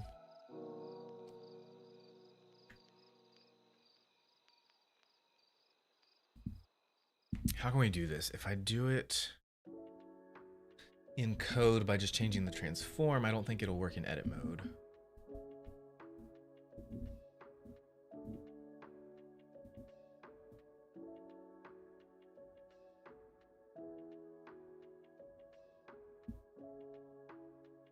I would love to be able to drag a slider in the inspector to go from day to night. That's what I want to do. See if I can do that. Unity inspector slider that drags transform from one rotation to another.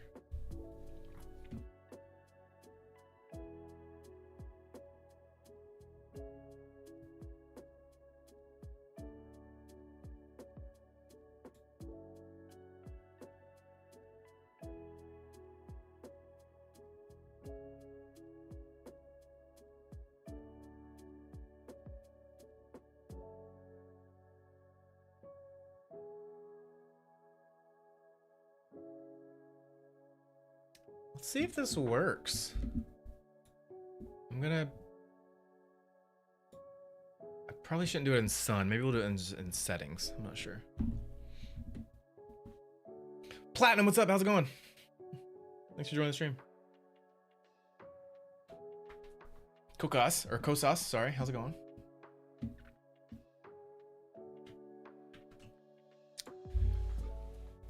Okay,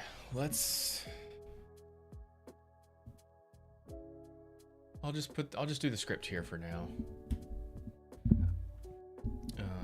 Add component, let's call it sun, or no, let's call it day, night, transition. Let's do that.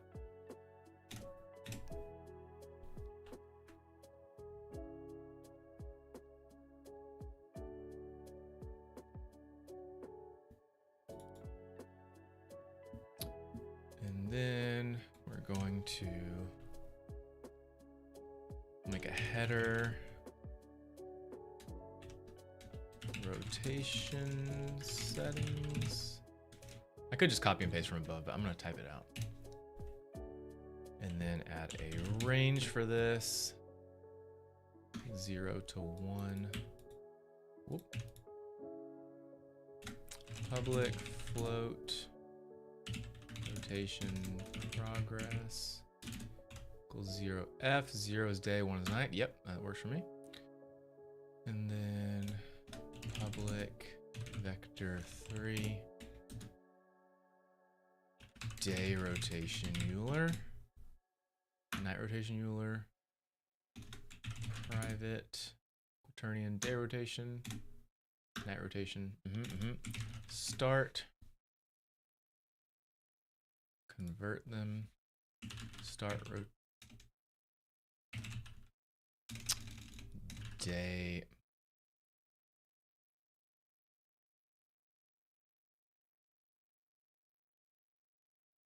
rotation equals yep, and then night rotation is that, and then on validate, it's for in editor I believe. Yep,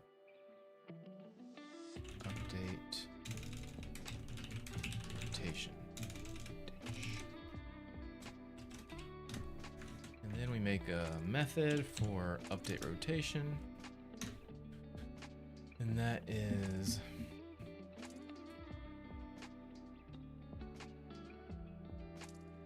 not quite. Day rotation equals, yep.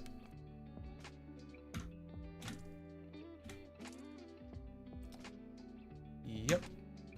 We'll see if that works. I'm actually not sure. We'll see. Any tips for beginners in Blender if you have any? That's a very broad question. People usually ask me questions like that. Like, do you have any tips for making games? Or do you have any tips for Blender? And the best I don't feel like I can give you a very good answer. I need you to give me a more specific question, because that's a little broad. Dodd fan, what's up? Any tips for beginners in Blender? I would say follow tutorials. Just watch through some very simple tutorials. Blender Guru is a good one. Another good one is, what's his name? Vlad Alexandrov. His are a little bit more advanced though.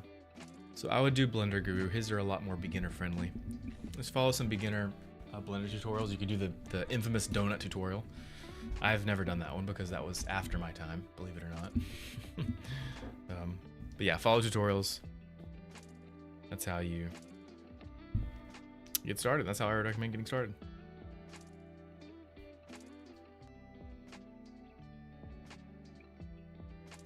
Client said, any way to motion his arm swinging as he's falling down to better animate falling. Oh yeah. We'll do a dive or something cool. Just wanted to show you the camera switch and cutscene. Black bars.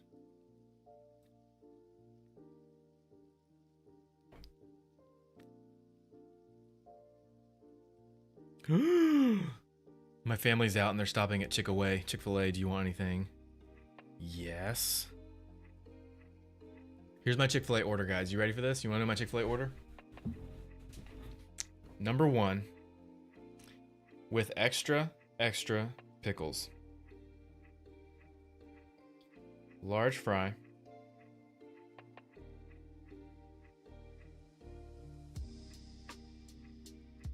Large sweet tea. 2 honey mustards. 2 Chick-fil-A's.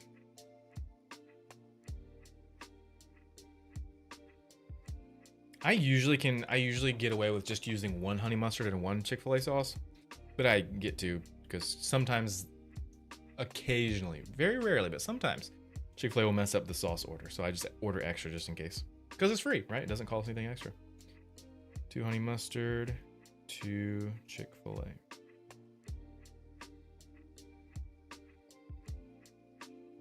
Number 1 with extra pickles, large fry, large sweet tea, 2 honey mustard, 2 Chick-fil-A. Boom.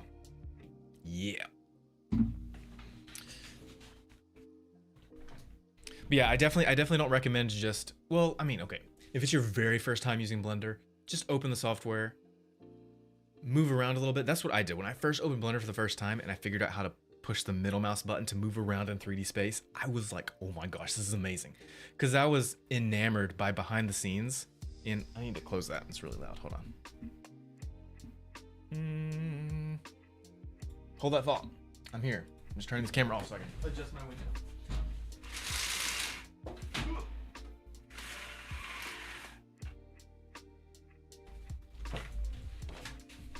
So, camera back on. So I loved, as a kid, watching the behind the scenes for movies like Lord of the Rings, Star Wars, Pirates of the Caribbean. And I always loved watching how they made 3D creatures and like lightsabers and robots and all this stuff. And I wanted to make my own stuff. So I found Blender, it was free, and opened it up, and I figured out how to move around the default cube in 3D space, and a light bulb just went off in my head because I was like, oh my gosh, I'm seeing what the people, the artists, the 3D artists see on their computers in all those behind the scenes videos I watched. And I was just like, oh my gosh, the sky's the limit. I can create anything in this 3D space, and the rest is history. I've been doing 3D stuff ever since. When was that? That was like 2006. 20 years. Now that it's 2026, I'm at the 20-year mark. That's crazy. That's actually crazy. Okay, let's do this. Let's adjust.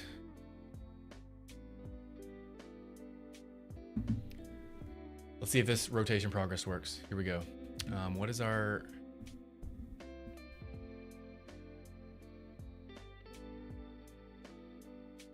Wait, this is just changing from point A to point B. This is not...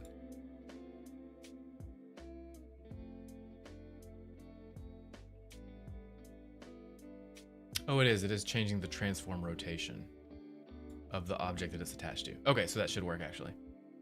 So let's just set it.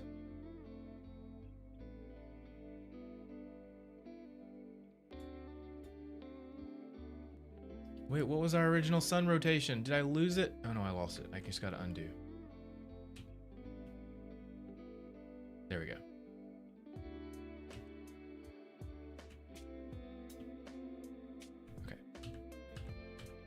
Okay, that's our original rotation. Let's add that script back. Day-night transition.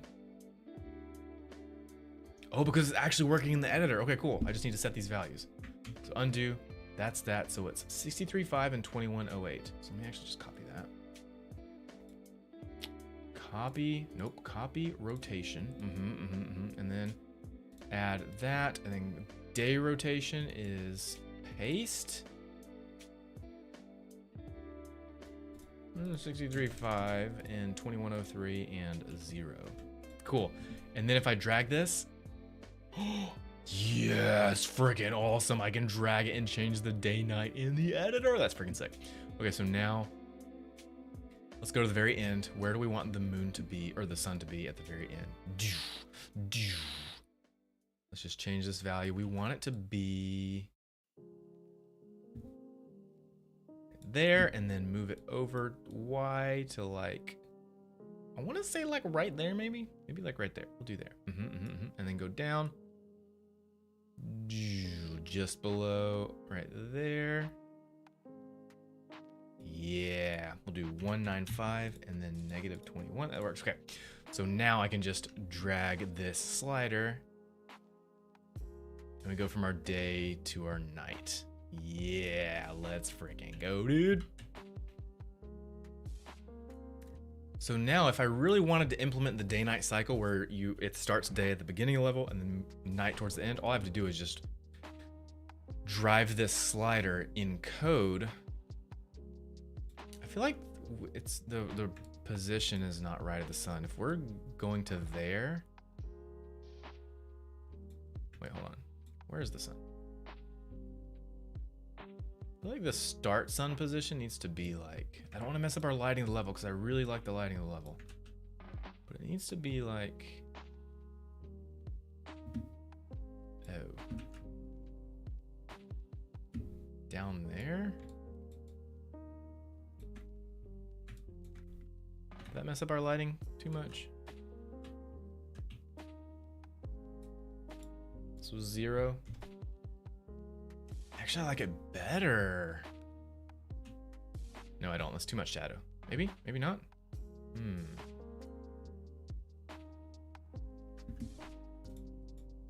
0?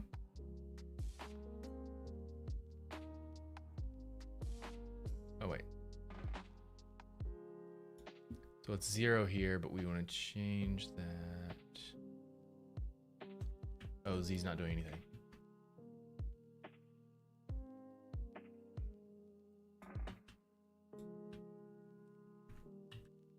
You can't undo these values? That's frustrating.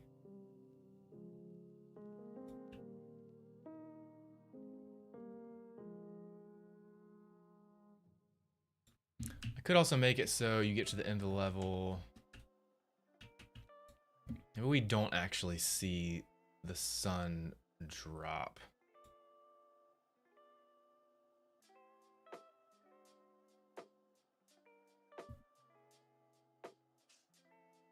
I do like the backlighting though.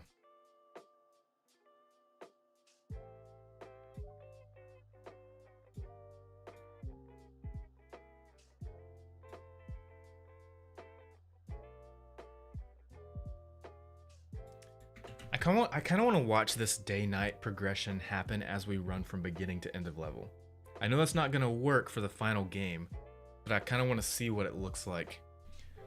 So here's what I'm going to do. I'm going to this script add a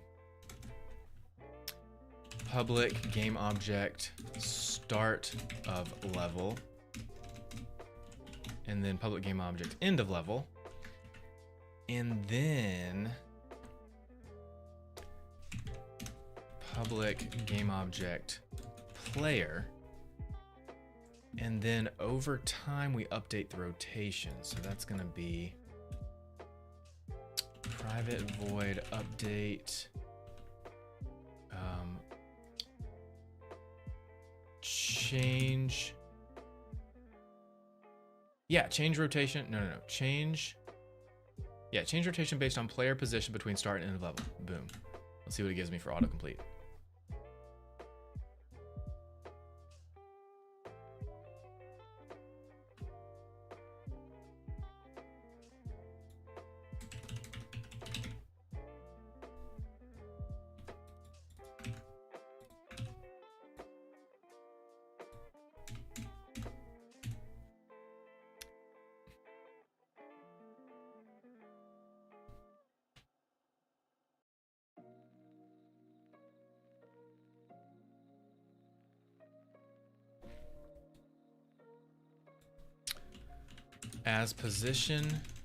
As player position moves closer to end of level, increase rotation progress from 0 to 1. Yep. How do we do that? It keeps doing that. No. Update rotation. It's not going to be the same code. Target void, update rotation. If end of level equals null, end of level equals game. No, we already have it. Oh, if it doesn't exist. Okay, no, that's fine. We don't need that. Yeah. Total distance equals the distance between start of level and end of level. Yep. Current distance equals between player and start. Yes. Rotation progress equals clamp between current distance divided by total distance. Yes. And transform rotation equals quaternion slurp, day rotation, night rotation, rotation progress. Seems like it should work. We'll see.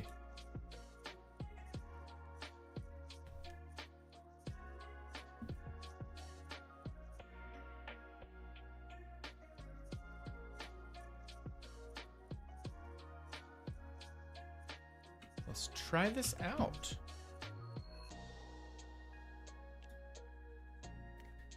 So I just need to create the, so let's go back to 0, boom.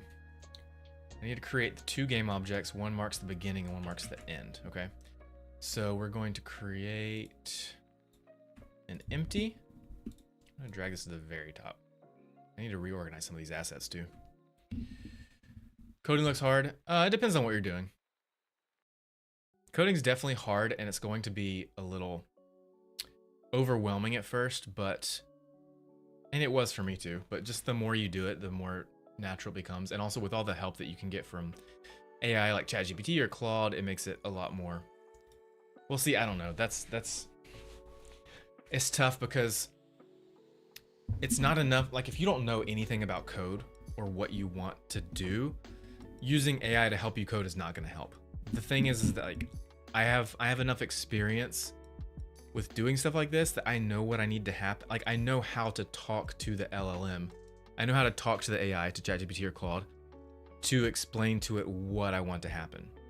And it can't just be general, like, I want to make a day and night cycle. You have to be very, very specific. You have to babysit it in a way. So it does take time and experience to know how to babysit it and how to talk to the AI to get it to give you what you want.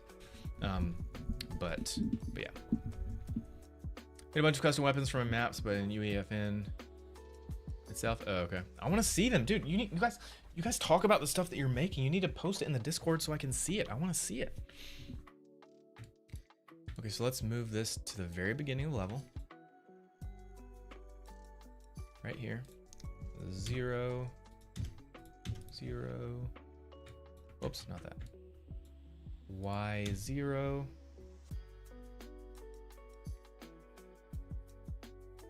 Okay, here's the beginning of the level.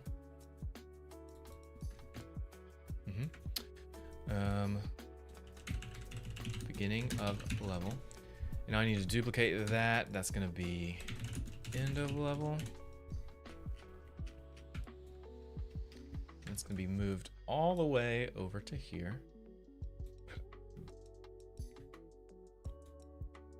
Yeah, by the time you get to this point, where the final boss is, it needs to be completely nighttime. Okay. So that's end of level. It's gonna be fun to watch. Like as I run from beginning level to end of level, the day-night cycle is going to change. It's gonna be really cool to see. So then in the sun, I just need to drag in.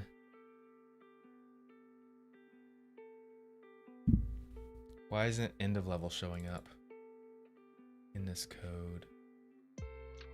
Oh, because it's private. Why is it private? Public. End of level. Okay. So now sun, beginning of level is that. End of level is that. And the player is there. Okay, this should work. As we move from a beginning level to end, it will update the day-night cycle. Let's try it out. Let's bring the player back to the very beginning.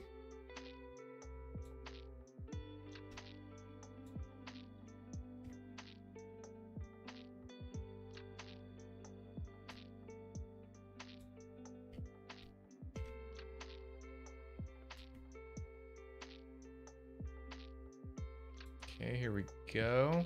Okay, let's check this out. Here we go. Let's play the game. And I'm gonna keep the sun selected so we can see if it's actually working or not. So you guys can see that down here. This rotation progress down here, we'll see if that actually changes as we play the game. You guys ready for this? Moment of truth. Here we go.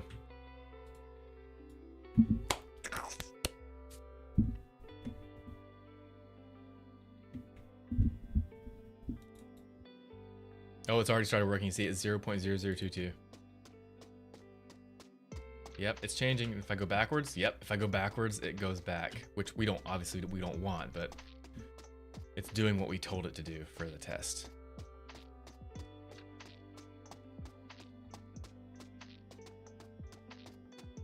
And then I'll just fast forward a little bit through here. Slowly becoming nighttime. Now we're 30% of the way to nighttime. The sun is moving.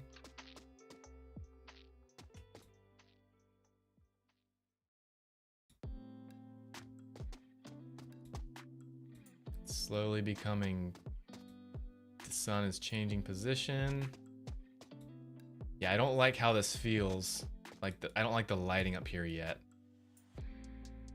We're gonna need to change the direction, or like the path of the sun. But do you see it back there? You see the sun? Oh, then we switch into this mode. You see the sun back there? Look. I move left, the sun goes back up. I move right, the sun goes down. Up, down. Do you guys see the sun? That's hilarious. It's working as expected. We don't want it to work like that necessarily, but it's working how we coded it. Boom.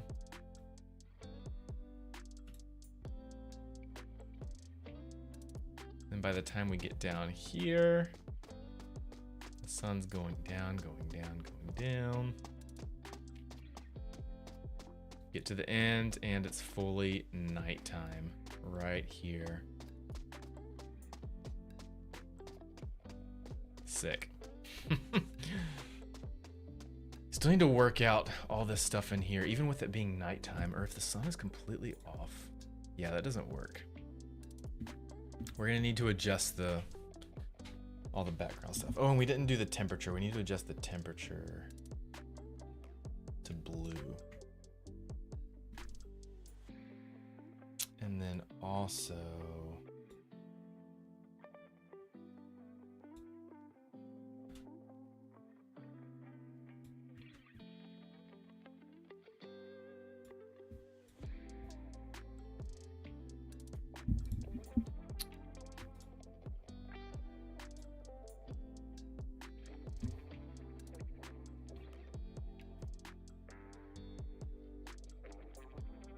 I really need to go in and adjust our sky. It's like right now we're using the default skybox. Completely dark, silhouetted.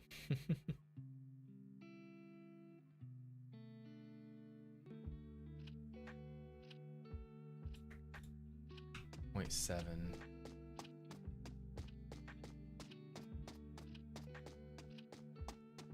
Sun starts coming up again.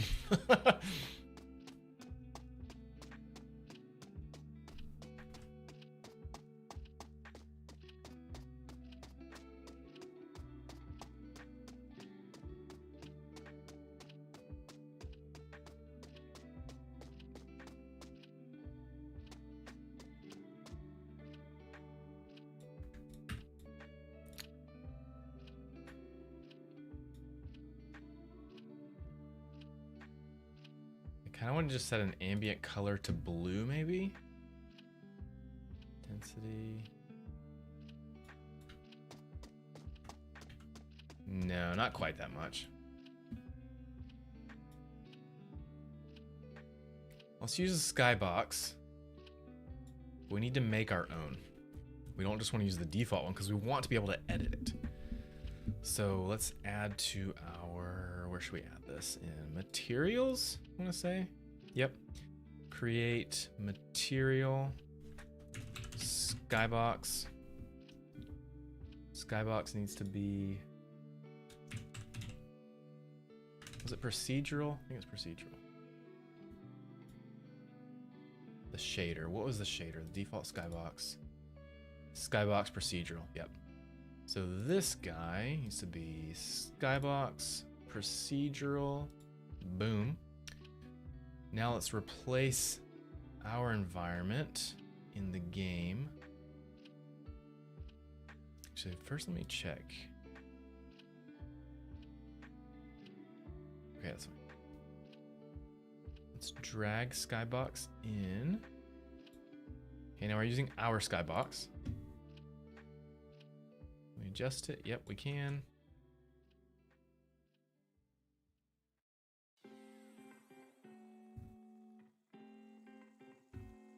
Sun. Oh, we can make the sun none. That's cool. I'm gonna move this over here so I can see from the editor viewpoint, okay? So there's our current skybox. Now we can actually change what it looks like. Sun size. Here's the sun. Massive. Sun. Simple. None. High quality. Sun size convergence. Atmosphere thickness. Ooh.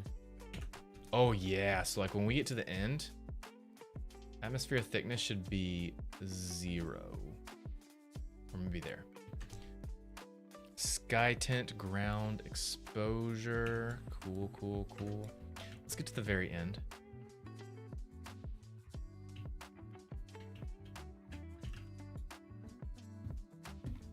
Let's grab our sun. Go to the end, like there. There's our end of game. Now let's play with the skybox. Exposure. It's really just that.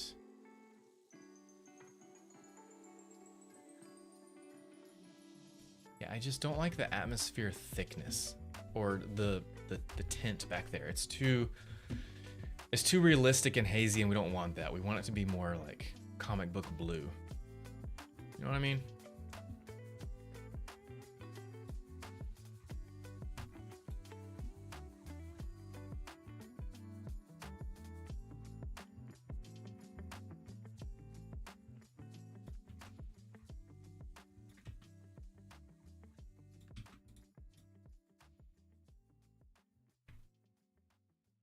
Sky tint. Black ground.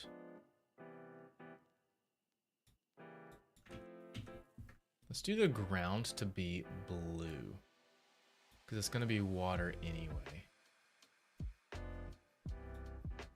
And that's not doing anything. You can't make the ground blue. Okay.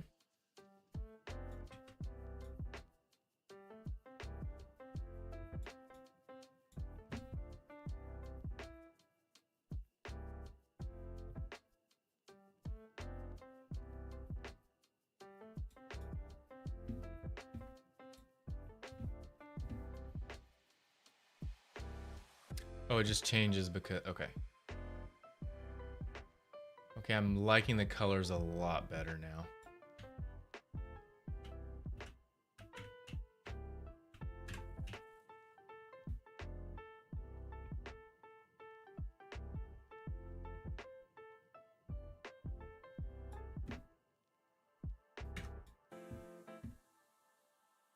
I think.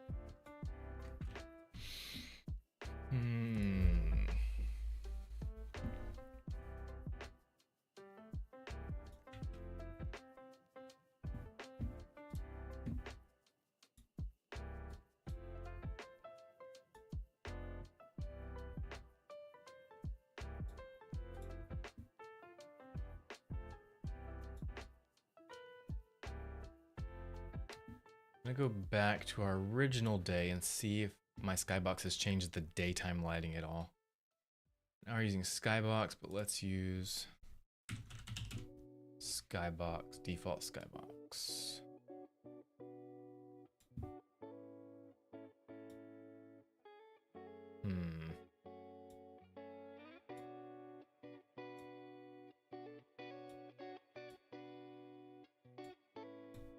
So we need to transition it over time. Want to look good.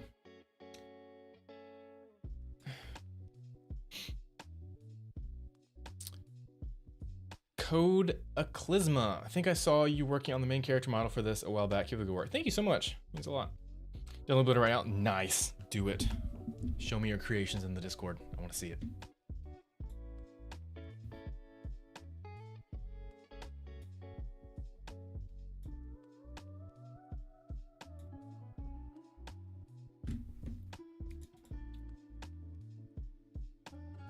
Guys, we have 9 viewers on Purple. That is crazy. I never thought I would have 9 viewers on Purple. That's crazy.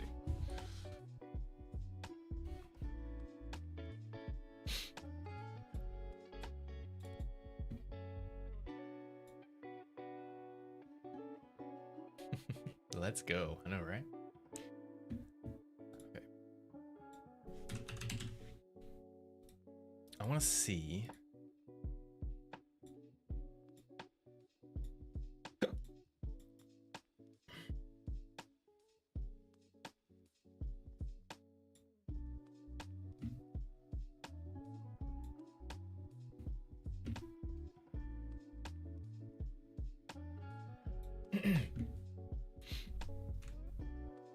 No skybox. It's just gray.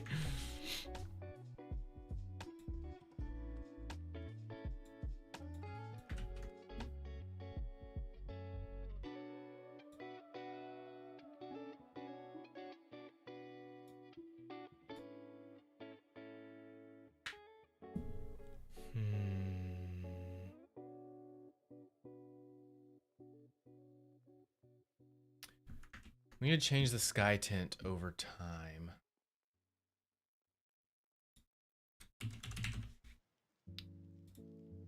The default skybox.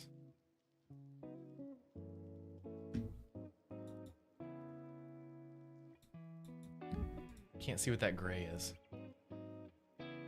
Let me just go revert the settings. Let's do that. Can I revert the settings?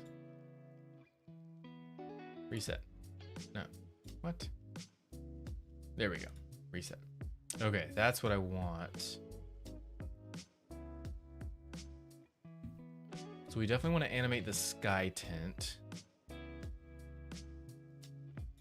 probably the atmosphere thickness too. This is a shader. I wonder if you can adjust this shader in code.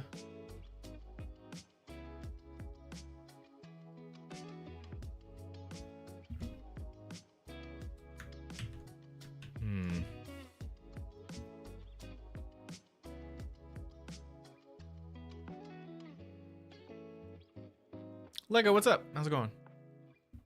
I said I should have picked something easier to pronounce, but now I'm locked in. Oh, your name? Cataclysm. Codaclysm. Oh, Codaclysm. I see it now. Sorry about that. Codaclysm Games. No, it's cool. I like the name.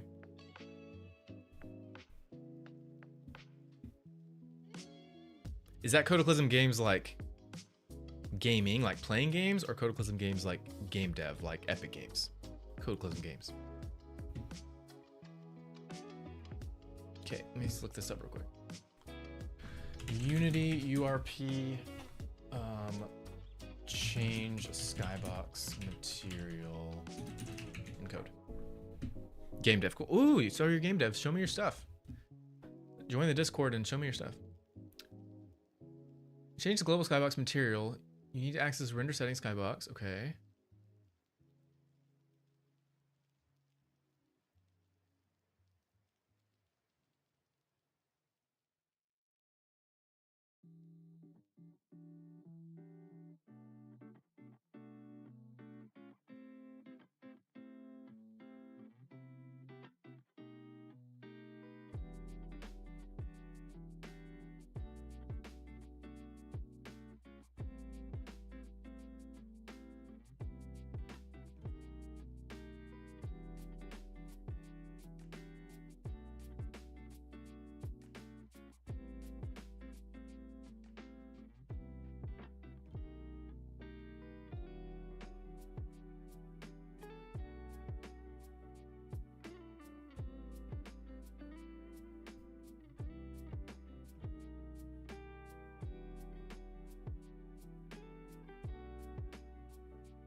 New here, but I've seen your Instagram before. Oh, awesome.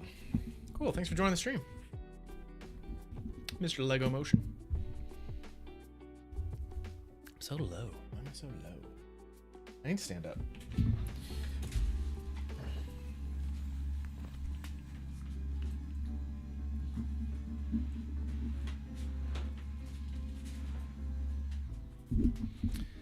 Okie dokie. A little bit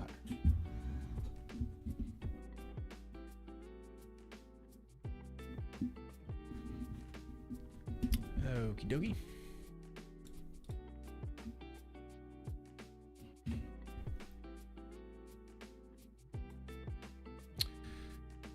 Okay, let's try to adjust this shader in code. Let me just edit this. Yeah, properties. Okay, sun size. Let's just try sky tint for now. Underscore sky tint.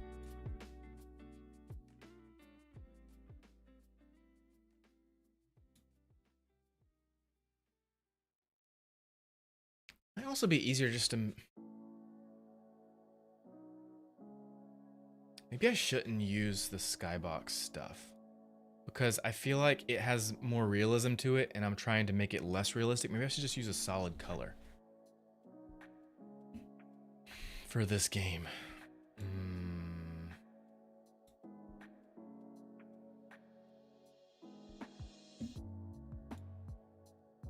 Skybox.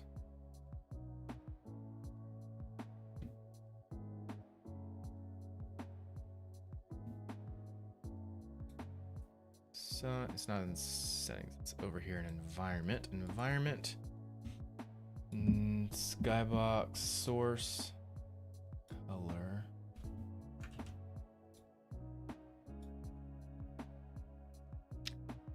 No skybox material, just a solid color. Ambient color.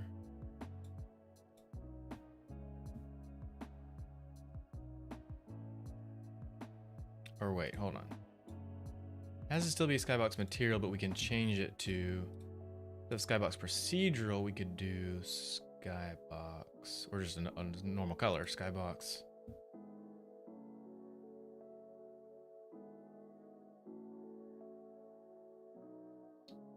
Panoramic, and then you use your image. Or we just do no image and just do.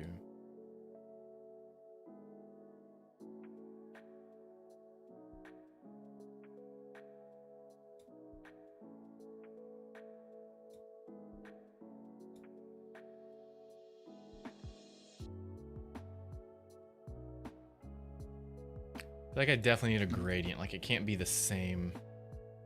Oh, that looks pretty fine in the background. Mobile game, comic book style, might be okay.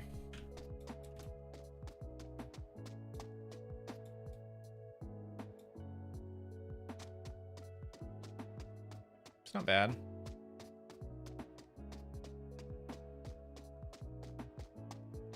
It feels more cartoony, which is what we're going for.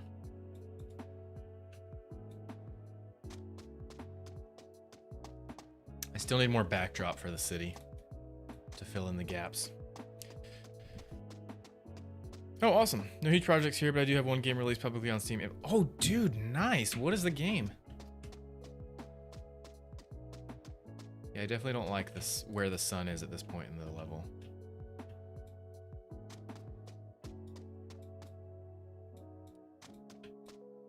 Dude, my double jump, I'm just not doing it fast enough.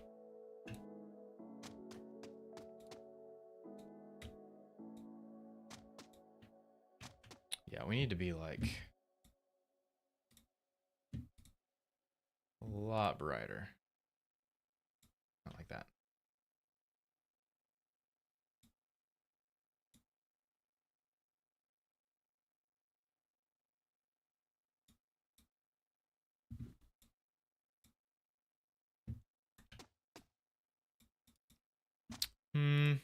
Yeah.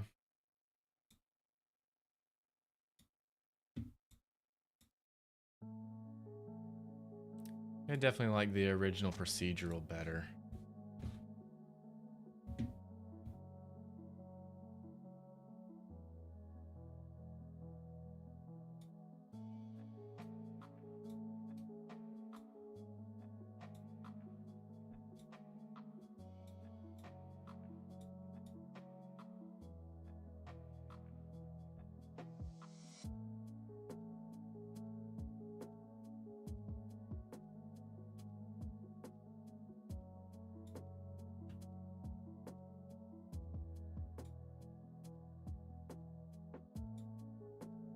Why can't I reset? I don't remember if it was 1 or...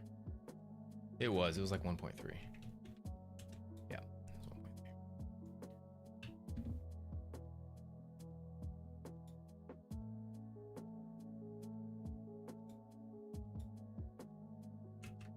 Does that only update? No, it doesn't. Squarina. If you check my bio, feeling chief like Squarina.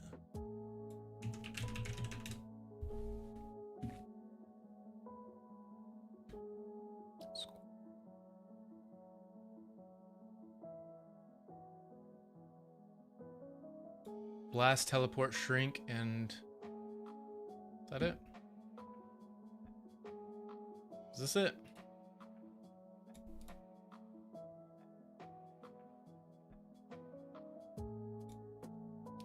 Blast, teleport, shrink, and outsmart your friends in Square Arena, the fast-paced 2D arena shooter where damage makes you smaller, harder to hit, and harder to control. Chaotic physics and unique abilities. Every match is a battle of skill and strategy. That sounds fun.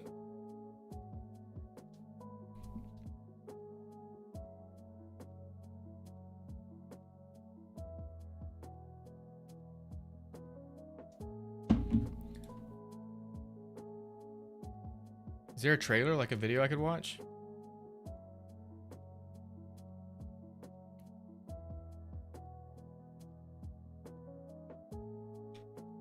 Yeah, you need a video on here unless I'm just completely missing it. That looks cool. One on the store page?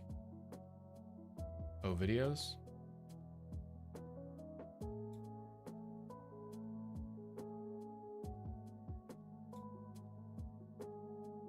Oh, visit the store page. Got it.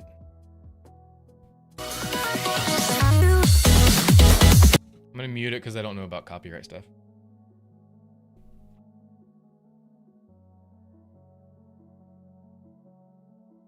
What did you make it in? Unity, Godot.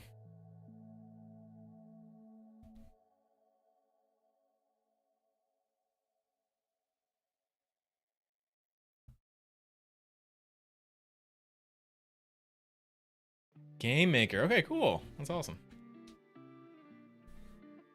That's really cool. Are you working on anything else? Or are you still working on that game, like new releases and stuff? Oh, solo dev have a day job, so it's pretty small scope. I got you. Okay, so we're making that 1.3.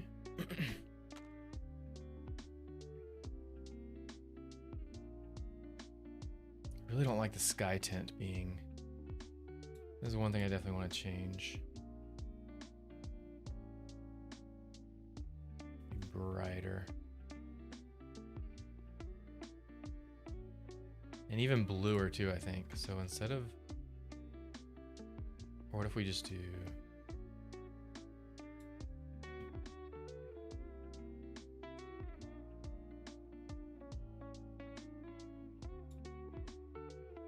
Yeah, just change the exposure maybe. 2.3. Yeah, that feels better. And I still don't like the track of the day-night cycle. So the sun... Let's go back to the beginning of the level.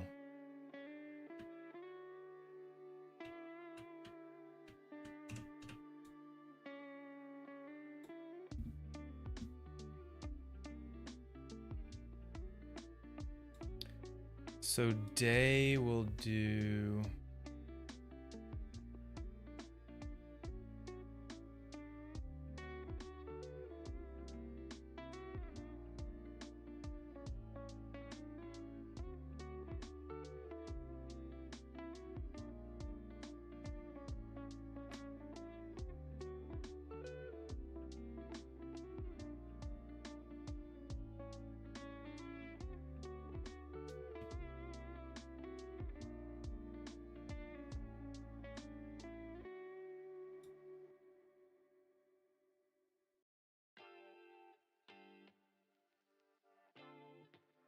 We do nighttime there.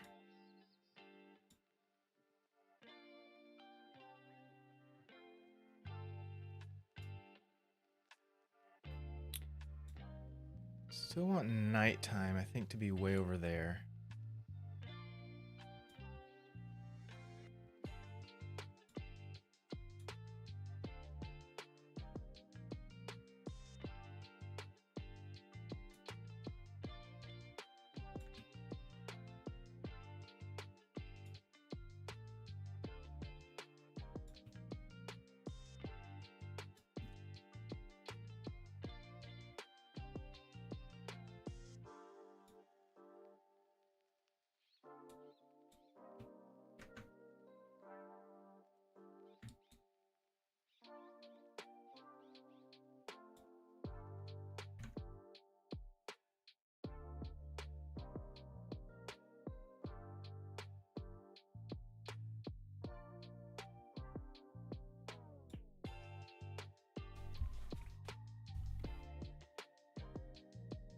I want to keep this lighting the whole first section of the level because I really like this lighting.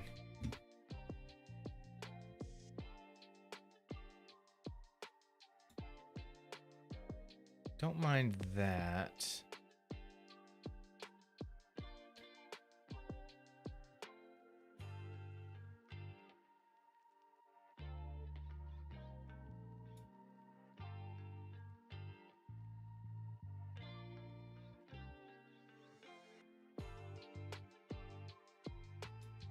I just don't want it to change a lot in the first section of the level.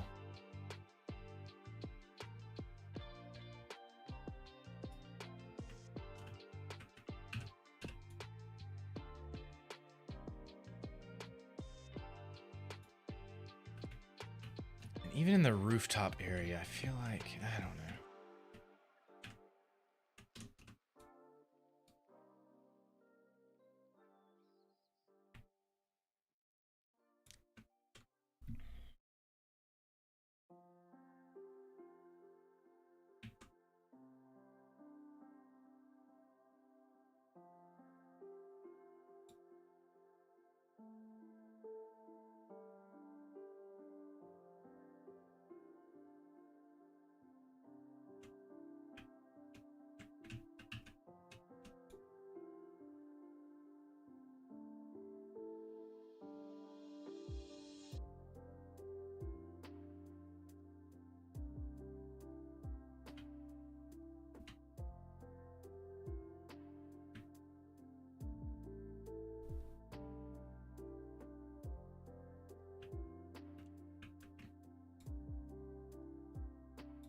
Wonder how bad it would look if at this cutscene jump here when we land, then we start going from day to night.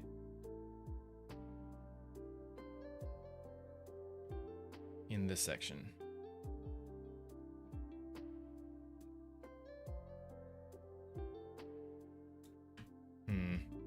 Mova, what's going on? Thanks for joining the stream.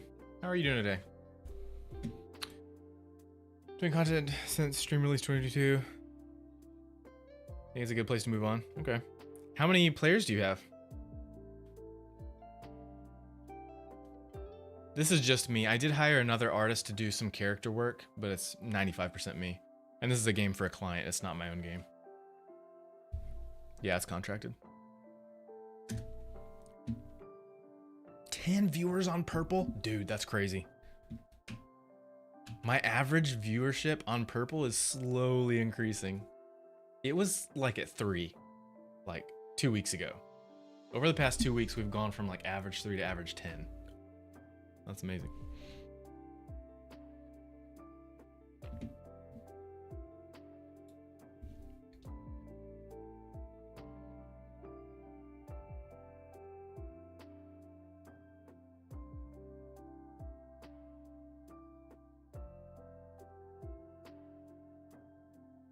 My X, though, performs terribly. If any of you guys are on X, go follow me on X. But don't just follow me X. When I actually post on X, do something like, comment, whatever. But my posts on X just get 0 interaction. It's so frustrating. Don't know why. Like, all my platforms do relatively well. YouTube, TikTok, Instagram, Twitch, but X is just bleh.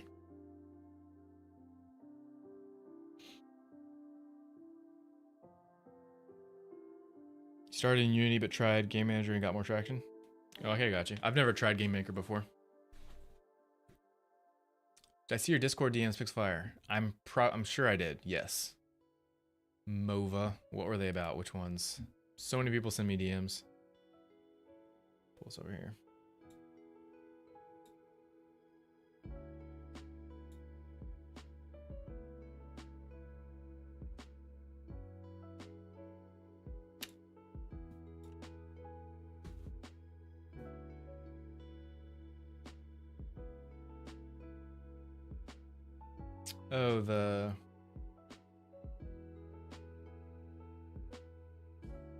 Oh, that you want the 3D avatar? Yeah, do you have a, I mean, I could just DM if you just say what? Automod held a message for a reason.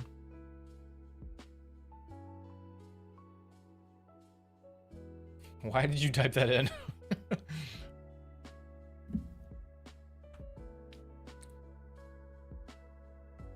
Oh, interesting. Automod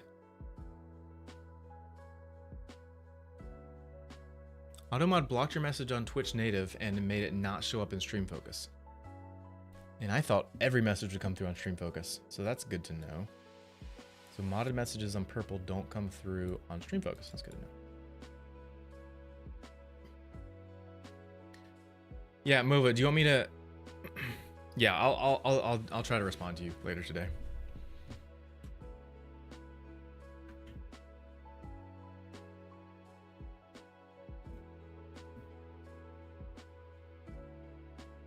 Yeah, I honestly just don't know how to play this day and night cycle because I want the whole level to be daytime because I just think it looks so much better. But the end of the level has to be nighttime.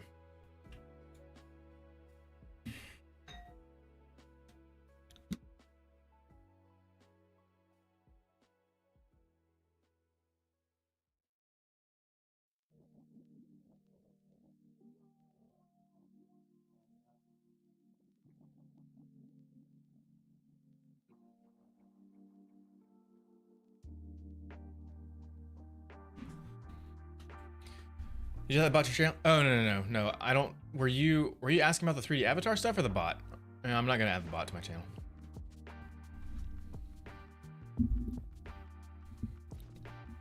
I'm not interested in adding any bots or anything like that. Type of game you're making, what is it going to be about? So this is a game I'm making for a client. It is a side-scroller game to kind of mimic the old retro games like Street Fighter, Power Rangers, Ninja Turtles, but it's got a modern 3D vibe to it. You still work your way in the game from left to right. So that's the side scroller aspect, left to right. The start of the levels here, the end of the levels at the far right. You do have a little bit of depth movement front and back, but you have some limits. It's not like completely open world. And it's a beat 'em up game, so there's bad guys and a final boss and all that stuff.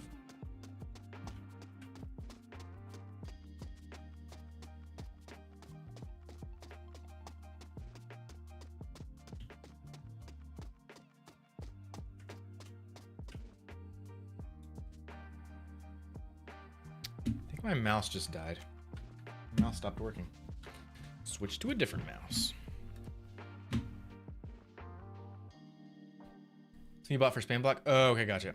Yeah, I don't really have much problem with spam on Purple because I don't have too many viewers, but the only time I really get spam is on TikTok when I do the VTuber streams and we have like thousands of viewers. Usually I get really bad spam over there. Background lighting has always been a pain point for me to get the feeling right. I'm happy with the lighting right now as is. So if we just kept it daytime the whole game, I'd be good. We'd be done. The problem is the final boss fight is supposed to mimic the comic book. And in the comic book, the final boss fight here at the port is supposed to be nighttime. So I could just switch to nighttime lighting when we hit this cutscene here. But I was thinking it'd be really cool to slowly transition from day to night as you progress throughout the level. The problem is I'm just not liking, like I have a good start point for lighting and I have a good end point I'm happy with, but I don't like the progression during the level. So what if I just have the beginning of the level, we'll just move this over to here.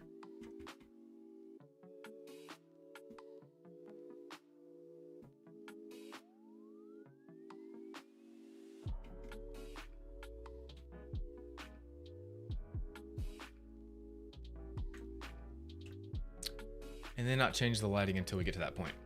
I'm not sure the code is going to work with this because currently our distance is past. Yeah, that freaked it out. I was like, nope, code's not going to work with that. Well, let's just pretend it's still daytime. I'm just going to skip forward to that very end part. It'd be a lot faster if I just drag drip. Let's do that.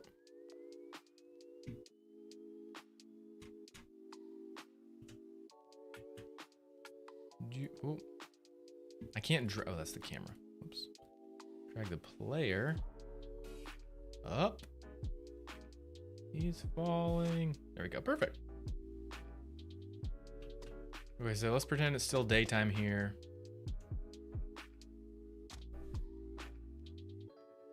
So it's daytime right here, and then from this point, it becomes nighttime.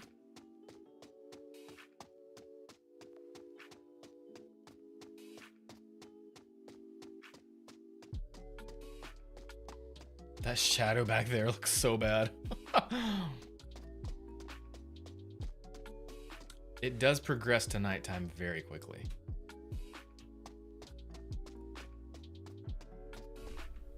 And obviously the shadows look terrible with the sun below the horizon.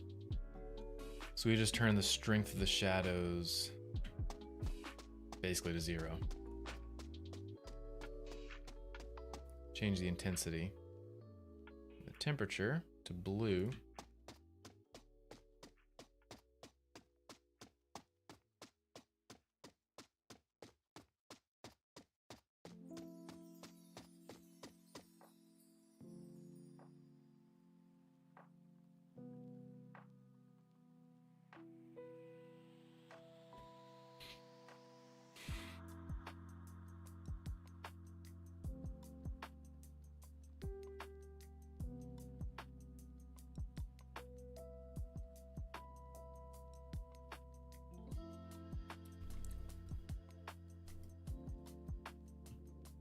Let me view from all the way back here. Where does the sun go?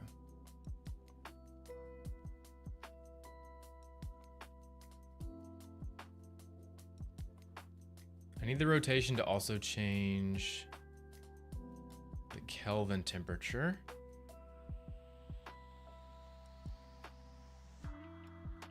So let's go to here and grab the temperature value as well.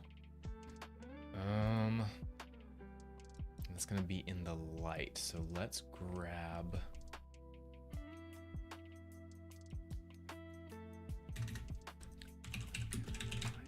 sun, and then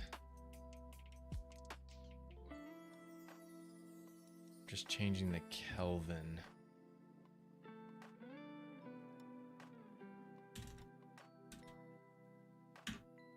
No, adjust sun Kelvin. Yep.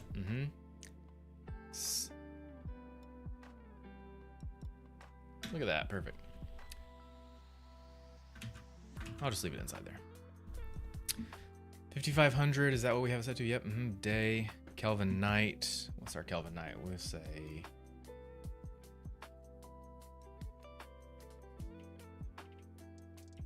do 13,000.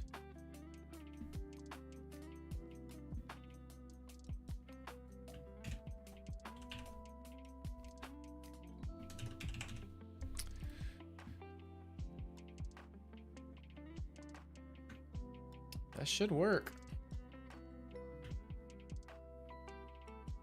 I also want to be able to do that in the editor as well.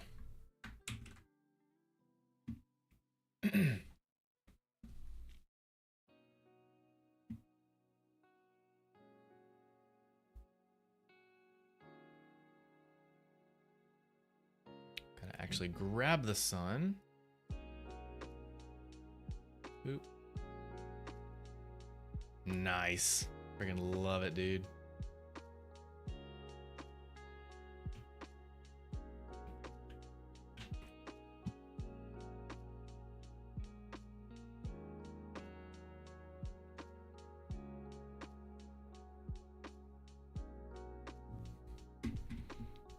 Lockshoe Clips, what's up? Thanks for joining. Gotta go, but thanks for chatting. Actually That's my work. Oh yeah, of course. Cataclysm. I've got it right now. Cataclysm. Thanks for joining the stream. Hope to see you again sometime. And yeah, I hope you have a great day. What's your opinion on Maya? My 3D modeling class is making us learn it. I mean, Maya's amazing. It was and has been really the industry standard for a really long time. But Maya's very expensive. So if your plan is to a modeling class, I assume, Will, that you're in college, I'm guessing. If you're in college, they're making you use it. They're kind of doing you a disservice, because if you're gonna go work in a studio right out of college, then yeah, Maya would be great to know. But the odds of that happening are kind of slim. Most likely you're gonna be doing some freelance contract work on your own. And in that instance, you're really gonna wanna use something that's free, like Blender. And Blender has become probably not, definitely not the industry standard of 3D software, but it has become an industry 3D software. So I would say do both. If they're forcing you to use Maya, fine, do it.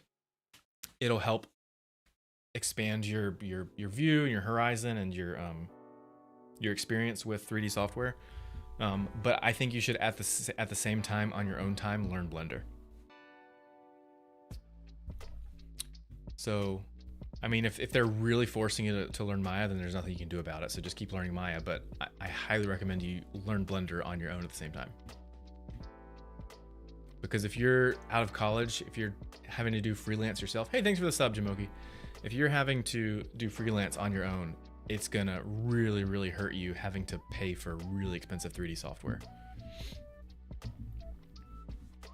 And also, Maya's pretty complex, and it is more suited for teams of artists working together.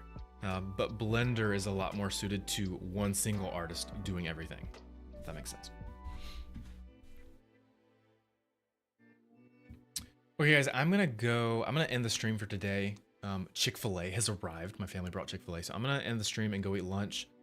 And we may or may not pick up this game tomorrow, but we'll definitely pick it up by end of next week, or by beginning of next week, so maybe like Monday sometime. So we'll see. Getting into game dev, but I learned Godot. What do you think about Godot? I've never used Godot. It sounds cool. It looks cool. It's cool that it's open source. Blender is open source, and that's a big reason why I used Blender back in the day. But really, I used it back in the day because it was free, and Unity and Unreal are both free.